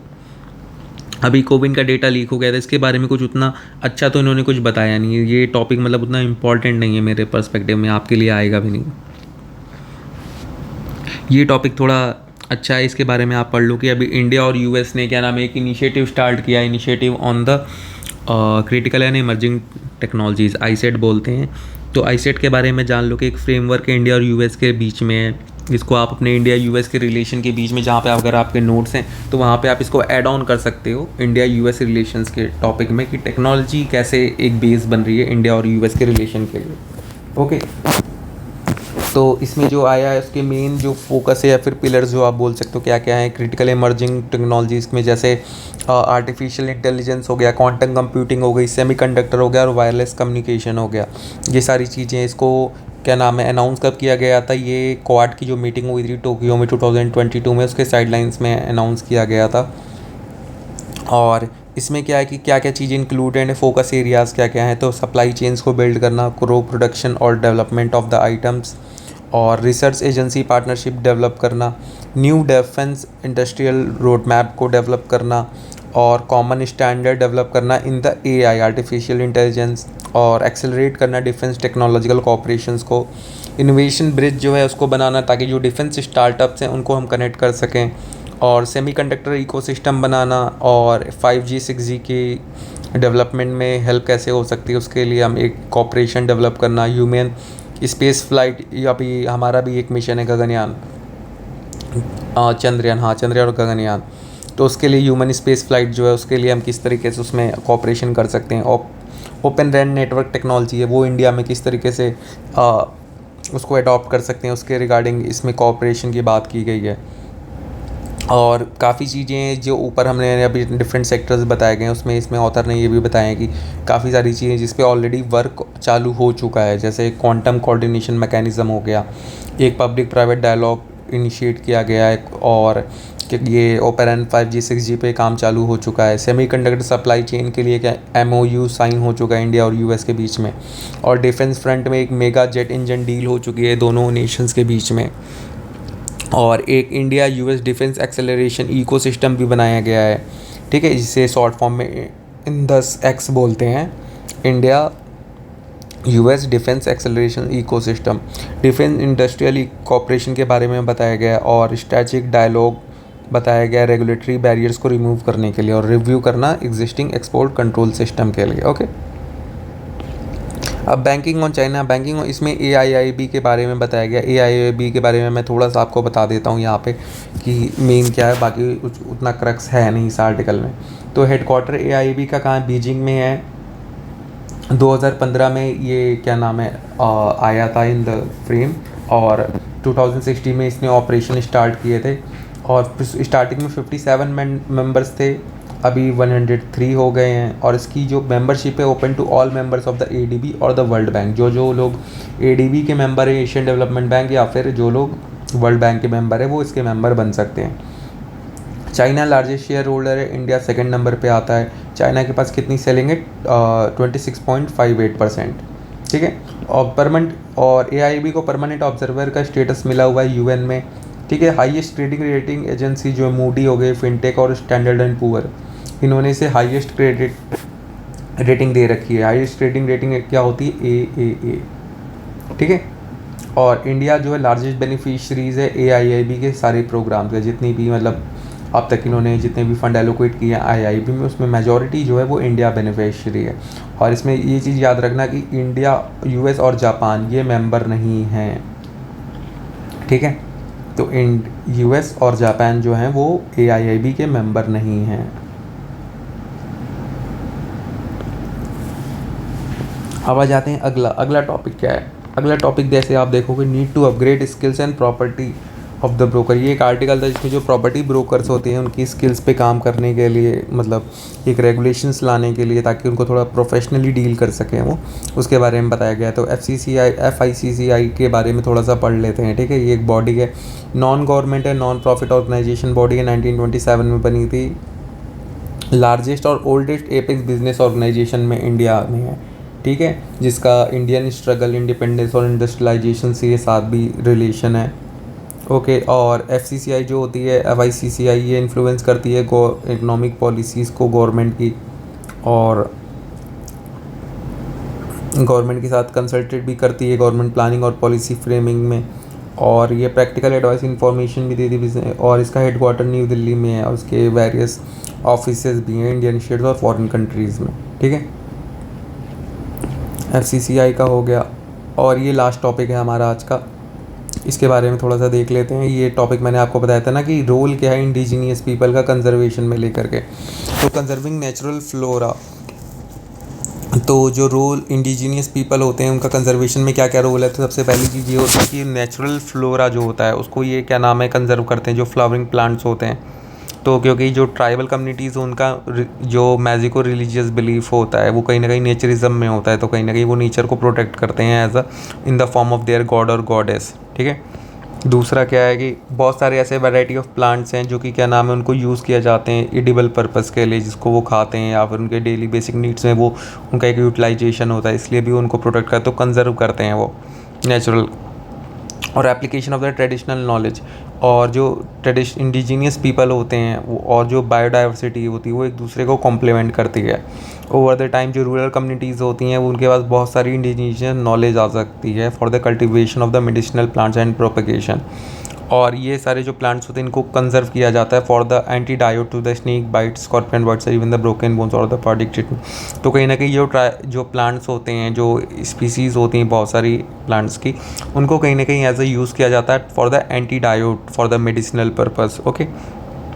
और कंजर्विंग सैक्रेड इंडिया की जो एथनिक पीपल है उनका एक वाइटल रोल रहा है हमारी जो बायोडाइवर्सिटी है उसको प्रिजर्व करने के लिए। तो फ्लोरा और फौना को उन्होंने बहुत अच्छे से उन्होंने कंजर्व करके रखा है। और जो अगर ये कंजर्व नहीं करते तो आज बहुत सारी फ्लोरा और फौना जो थी वो हमारे नेचुरल इकोसिस्टम से डिसअपियर हो जाती। तो उन्होंने हमारे जैसे सैक्रेड ग्रुप्स को बहुत ज़्यादा संभाल के रखा हुआ है। और इंडिजीनियस पीपल के दुख क्या क्या हैं, अब जैसे वर्ल्ड हेरिटेज साइट होता है उसके बाद से डिस्ट्रप्शंस होने लगती हैं, मतलब ये अच्छी बात है कि वर्ल्ड हेरिटेज साइट मिल जाता है, लेकिन कहीं ना कहीं जो इंडिजीनियस पीपल होते हैं उनका जो कनेक्शन होता है उस पर्टिकुलर प्लेस से, उस पर्टिकुलर वहाँ की जो स्पीसीज़ है उनसे, वो कहीं ना कहीं डिस्कनेक्ट हो जाता है, क्योंकि फिर उन लोगों को वहाँ से आइसोलेट कर दिया जाता है। ठीक है। जिसकी वजह से एक रूट कॉज होता है, कॉन्फ्लिक्ट होता है उनके और कंजर्वेशनिस्ट के बीच में। अब जैसे कोई सी भी नेचुरल हैबिटेट को अगर वर्ल्ड हेरिटेज साइट का टैग मिल जाता है, फिर वहाँ का जो कंजर्वेशन होता है वो यूनेस्को ले लेता है, जिसकी वजह से इंडिजिनियस पीपल जो है वो वहाँ के उनको कहीं ना कहीं शिफ्ट होना पड़ता है, और उनकी जो नॉलेज होती है, उनका जो कंजर्वेशन एफर्ट्स होते हैं वो कहीं ना कहीं वहाँ से फिर डिक्लाइन में होने लगते हैं। और जो फॉरेस्ट राइट्स एक्ट, जैसे 2005 में ये एक्ट आया था फॉरेस्ट राइट FRA, हाँ, schedule tribes and other forest developers act, तो वो कहीं ना कहीं उसका जो इम्प्लीमेंटेशन है वो कहीं ना कहीं अच्छे से नहीं हो पा रहा है, उसका बहुत डिसमल रिकॉर्ड है हमारे इम्प्लीमेंटेशन में, इसकी वजह से कहीं ना कहीं नहीं होता। जैसे कर्नाटका में देख लो, सिर्फ 5.7% जो टोटल जो क्लेम्स हुए थे उसमें से सिर्फ 5.7% क्लेम्स जो हैं उन्हीं को क्या नाम है रिकोगनाइज़ किया गया है। तो कहीं ना कहीं जो FRA की जो क्या नाम है इम्प्लीमेंटेशन है वो कहीं ना कहीं बहुत ज़्यादा लो है, इसकी वजह से दिक्कत आ रही है। हाँ, और दूसरी चीज़ ये है कि क्या नाम है FRA की कॉन्स्टिट्यूशनैलिटी को भी क्या नाम है कहीं ना कहीं सुप्रीम कोर्ट में चैलेंज किया जाता है बहुत बार, और सर्वल ऑर्गेनाइजेशन की वजह से, क्योंकि जो लैंड जो है वो स्टेट सब्जेक्ट में आता है और लैंड के रिलेटेड सेंट्रल कैसे लॉ बना रही है, तो ये कहीं ना कहीं उस चीज़ को लेकर के क्वेश्चंस आते रहते हैं। एक नया जो क्या नाम है और है कि डेवलपमेंट वर्थ द कंजर्वेशन की कहीं ना कहीं आता है कि जो लैंड जो क्लेम की जाती है इंडिजीनियस पीपल के लिए वो कहीं ना कहीं गवर्नमेंट के डिफरेंट प्रोजेक्ट के लिए उसको क्या नाम है गवर्नमेंट एक्वायर कर लेती है, लाइक डैम बनाने के लिए, माइनिंग के लिए, रेलवे लाइंस के लिए, या फिर रोड और पावर प्लांट्स के लिए। और जो ट्राइबल का जो फोर्सफुल इविक्शन होता है फ्रॉम द लैंड, इसकी वजह से इन्वायरमेंटल डैमेज होता है और ह्यूमन राइट्स के भी वायलेट होते हैं। ठीक है। और इन लीगल इनरोचमेंट जो होता है लैंड का, कि गवर्नमेंट का जो रिकॉर्ड रिवील करता है कि 43 लाख हेक्टेयर जो फॉरेस्ट लैंड है वो लीगली क्या नाम है और इलीगली इनरोच की गई है। ठीक है। Until 90 when the forest conservation act came into the force. तो वे फॉरवर्ड क्या क्या है, वे फॉरवर्ड यही है कि रिकॉग्निशन होना चाहिए राइट जो इंडिजीनियस पीपल के for preserving the result of the recognition of the forest developer who depend upon the forest important declaration of the natural habitat the world heritage site. तो अगर इस डाइवर्सिटी को आपको protect करना है तो जो फॉरेस्ट डेवलपर है उनके राइट को क्या नाम है आपको एज अ नेचुरल हैबिटेट के तौर पे डिक्लेयर करना पड़ेगा इन द वर्ल्ड हेरिटेज साइट जहाँ पे हैं, तो वहाँ पे उनके जो राइट्स हैं फॉरेस्ट डेवलपर उनको आपको रिकॉग्नाइज़ करना पड़ेगा। FRA जो है उसके जो प्रोविजंस है उसको आपको इफेक्टिव तरीके से इम्प्लीमेंट करना पड़ेगा, एक ट्रस्ट बिल्डअप करना पड़ेगा एजेंसीज़ के बीच में, और जो पीपल्स हैं जो कि वहाँ पे इंडिजीनियस पीपल जो फॉरेस्ट में रहते हैं उनको और उनको इक्वली ट्रीट करना पड़ेगा for the equal citizen like everyone else in the country. ठीक है। और FRA के जो रूप होल्स हैं उनको ऑलरेडी आइडेंटिफाइड किया जा सकता है, बस अभी क्या है उस पर वर्क करके उसको इम्प्लीमेंट करना, ठीक है। और traditional knowledge of the tribal people for conservation, biodiversity act जो 2002 की वो मेंशन करती है equitable sharing of the benefit arising of the use and the knowledge of the biological resource with in the local communities. तो कहीं ना कहीं ये जो क्या नाम है, ये जो प्रोविज़न है इक्विटेबल शेयरिंग का, इसको कहीं ना कहीं इफेक्टिवली इम्प्लीमेंट करने के लिए, ताकि जो इंडिजीनियस पीपल है उनको भी कहीं ना कहीं एक मोटिव मिल सके उस चीज़ को प्रोटेक्ट करने का, एक इकनॉमिक कहीं न तरीके से उनकी हेल्प हो जाएगी। तो जो सारे स्टेक होल्डर हैं उनको रियलाइज़ की indigenous people traditional is way forward for more effective conservation of biodiversity. Tribal the forest scientist, tribal people are generally regarded as the best conservation, they have contributed nature more spiritually. और tribal जो होते हैं इनको मोर forest scientist भी बोला जाता है, क्योंकि ये आपके सबसे बेस्ट कंजर्वेशनिस्ट होते हैं, क्योंकि ये जितना इन्वायरमेंट से जितना स्पिरिचुअली या जितना कनेक्टेड ये होते हैं उतना कोई और नहीं हो पाता है। ओके, तो ये टॉपिक भी हो गया। तो आज के टॉपिक हमने पूरे डिस्कस कर लिए हैं। मैंने आपको सेक्रेट ग्रुप्स के बारे में बता दिया है, पीसी के बारे में बता दिया, एआईबी के बारे में बता दिया और आईसेट के बारे में बता दिया है। मैंने आपको कोविन डेटा लीक ये उतना इम्पोर्टेंट टॉपिक है नहीं, और डायबिटीज़ के बारे में भी मैंने आपको बता दिया। ये एक टॉपिक रह गया कि लाइट पोल्यूशन के बारे में, तो इसके बारे में भी मैं आपको बता देता हूँ। लाइट पोल्यूशन का क्या है कि स्काई ग्लो बोलते हैं, ओमनी प्रेजेंट हीट होती है लाइट की across the night sky in the that can block all the very bright star from the view. होता क्या है कि अपनी अर्थ के चारों तरफ एक ऐसी क्या नाम है, एक ओमनी प्रेजेंट शीट हो जाती है, जिसकी वजह से जो बाहर की लाइट है ना वो हमें नहीं दिख पाती है, ठीक है। और ये होता क्या है कि जैसे मान लो कि स्टार्स, आपने स्पेस डेब्रिस के बारे में सुना होगा कि जो स्पेस में जाती हैं डिफरेंट लाइट्स जो जाती हैं, डिफरेंट ये सैटेलाइट्स वगैरह होती हैं, जब भी क्रैश हो जाती हैं या फिर वहाँ पे वो क्या न्यूज़ हो जाती हैं, तो इनकी जो डेब्रीज होती हैं, छोटे छोटे जो इनके पार्ट्स होती हैं, ये कहीं ना कहीं वापस स्पेस में ही वहीं ट्रैवल कर रहे होते हैं। और ये अर्थ के अपर जो एटमॉस्फेयर होता है वो मतलब एक्सोस्फेयर जो होता है हमारा बाहर वाला, तो वहाँ पे कहीं ना कहीं ये रिवॉल्व करते रहते हैं, जिसकी वजह से वो एक थोड़े टाइम के बाद वो एक शीट में कन्वर्ट हो जाते हैं या फिर एक शीट वो फॉर्म कर लेते हैं, जिसकी वजह से जो लाइट होती है वो बाहर रेडिएट नहीं हो पाती, वो उन्हीं से रिफ्लेक्ट बैक करने लगती है, ठीक है। इसी को हम क्या बोलते हैं, स्काई ग्लो बोलते हैं, कि brightening of the night sky over the inhabited areas because of the street light security flood and auto. क्या होता है कि हमारे यहाँ जो डिफरेंट लाइट्स जलती हैं घर में, इंडस्ट्रियल एरिया में या स्ट्रीट लाइट में, ये जो लाइट्स होती हैं ये ऊपर जाती हैं एटमॉस्फेयर में। एटमॉस्फेयर बोल रहा हूँ मतलब ऊपर, जो ऊपर हमारा जो ओरिजिन होता है, ठीक है। ठीक है। तो जो हमारे क्या नाम है ऊपर जो शीट होती है, जो डेब्रिज होती हैं, वहाँ से कहीं ना कहीं ये सारी लाइट रिफ्लेक्ट होकर के आ जाती है, इसकी वजह से जो हमारा आउटर जो हमारा स्पेस होता है वो कहीं ना कहीं हमें विजिबल नहीं हो पाता है, ठीक है।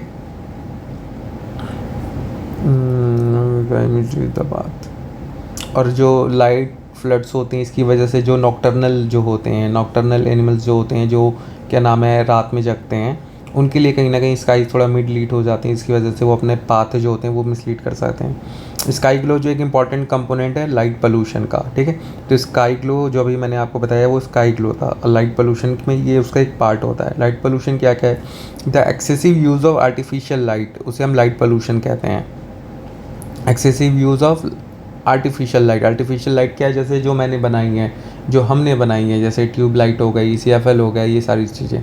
नेचुरल लाइट होती है जो सन की होती है, जो स्टार्स की होती है, वो नेचुरल लाइट होती है।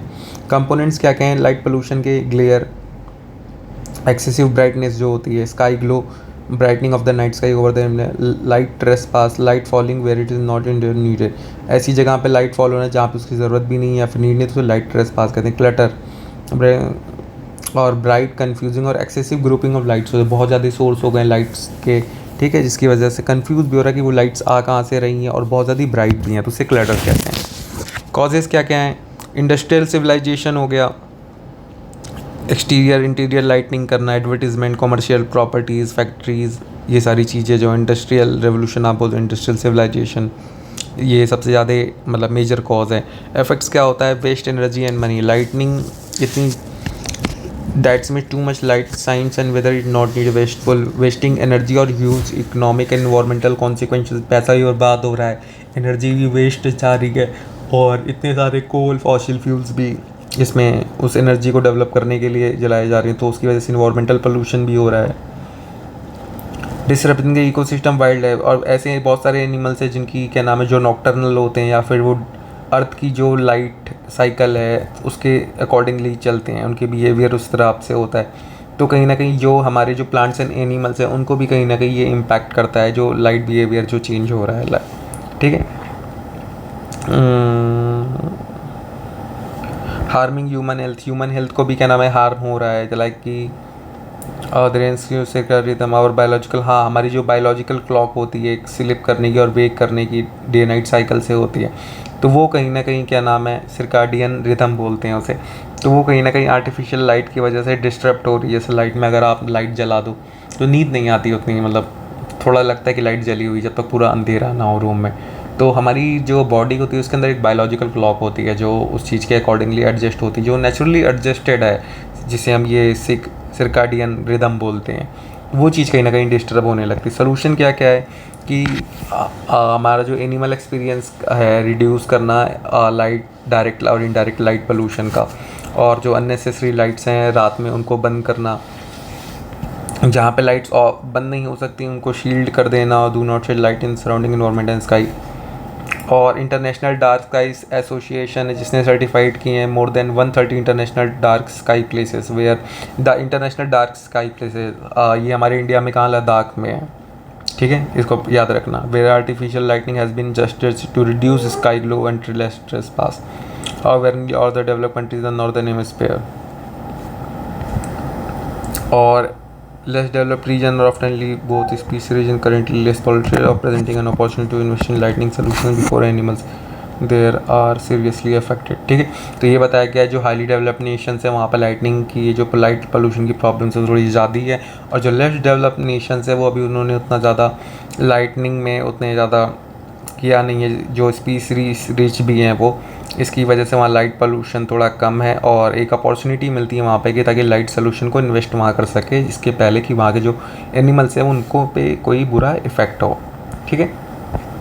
तो ये भी मैंने आपको बता दिया। ओवर फिशिंग हो गई, मंकी पॉक्स बता दिया, सूडान के बारे में मैंने बता दिया, सेल्फ रिलायंस के बारे में बता दिया, G20 हो गया, और रेलवे के बारे में मैंने आपको बता दिया, NIA के बारे में बात कर ली हमने, हीट वेव कर ली। हीट वेव के बारे में ये देख लो कि 3 कलर की कलर कोडिंग होती है जो इंडिया मैंने बताई, green code, yellow code, orange code, ठीक है। तो येलो कोड होता है कि मतलब अपडेटेड हो गया, आप मतलब हीट अलर्ट जारी है। ग्रीन में होता है नॉर्मल डे है, कुछ नहीं, मैक्सिमम टेम्परेचर जो नॉर्मल के करीब है। और येलो होता है तो मतलब हीट अलर्ट दिया जाता है कि हीट वेव कंडीशन बन रही है आइसोलेटेड पॉकेट में, अगर वो पर 2 दिन तक लगातार होती हैं तो ये कहा जाता है कि हीट वेव कंडीशंस बन रही हैं। और ऑरेंज दिया जाता है जब सर्व हीट अलर्ट आता है for the day, severe heat conditions persist for 2 days, अगर 2 दिन तक लगातार होती तो ऑरेंज अलर्ट दे दिया जाता है। और ये हीट वेव कंडीशन सर्व हीट वेव्स तब होती हैं जब 7 डिग्री के ऊपर होता है, मैंने बताया था अभी ना। और जब हीट वेव्स कब होती हैं, जब वो 5 से 6 डिग्री टेम्परेचर का टेम्परेचर होता है प्लेन्स पे, और 3 डिग्री होता है इस पे हिली रीजन्स पे, ठीक है। फ्रीबीज़ और इसके बारे में भी हमने डिस्कस कर लिया, बंगाल SEC के बारे में कर लिया, युगांडा भी पढ़ लिया हमने, और डिजिटल एजुकेशन के बारे में भी पढ़ लिया, ठीक है। तो ये आज का था हमारा आर्टिकल, थोड़ा लेंदी हो गया, 1 घंटे 40 मिनट की वीडियो बन गई, 1.5x पे देख लेना। बाकी और भी कुछ चीज़ें होंगी, मतलब मैं कोशिश करूँगा कि आगे से जो वीडियो हो वो थोड़ी छोटी हो, इम्पॉर्टेंट टॉपिक्स हों, थीम्स थोड़ी मतलब अच्छी रखी जाए थोड़ा, और जल्दी मतलब विथिन 1 आवर में वीडियो कंप्लीट कर दूँ, ये मेरी कोशिश होगी आगे से। ओके, चलो ठीक है, बाय।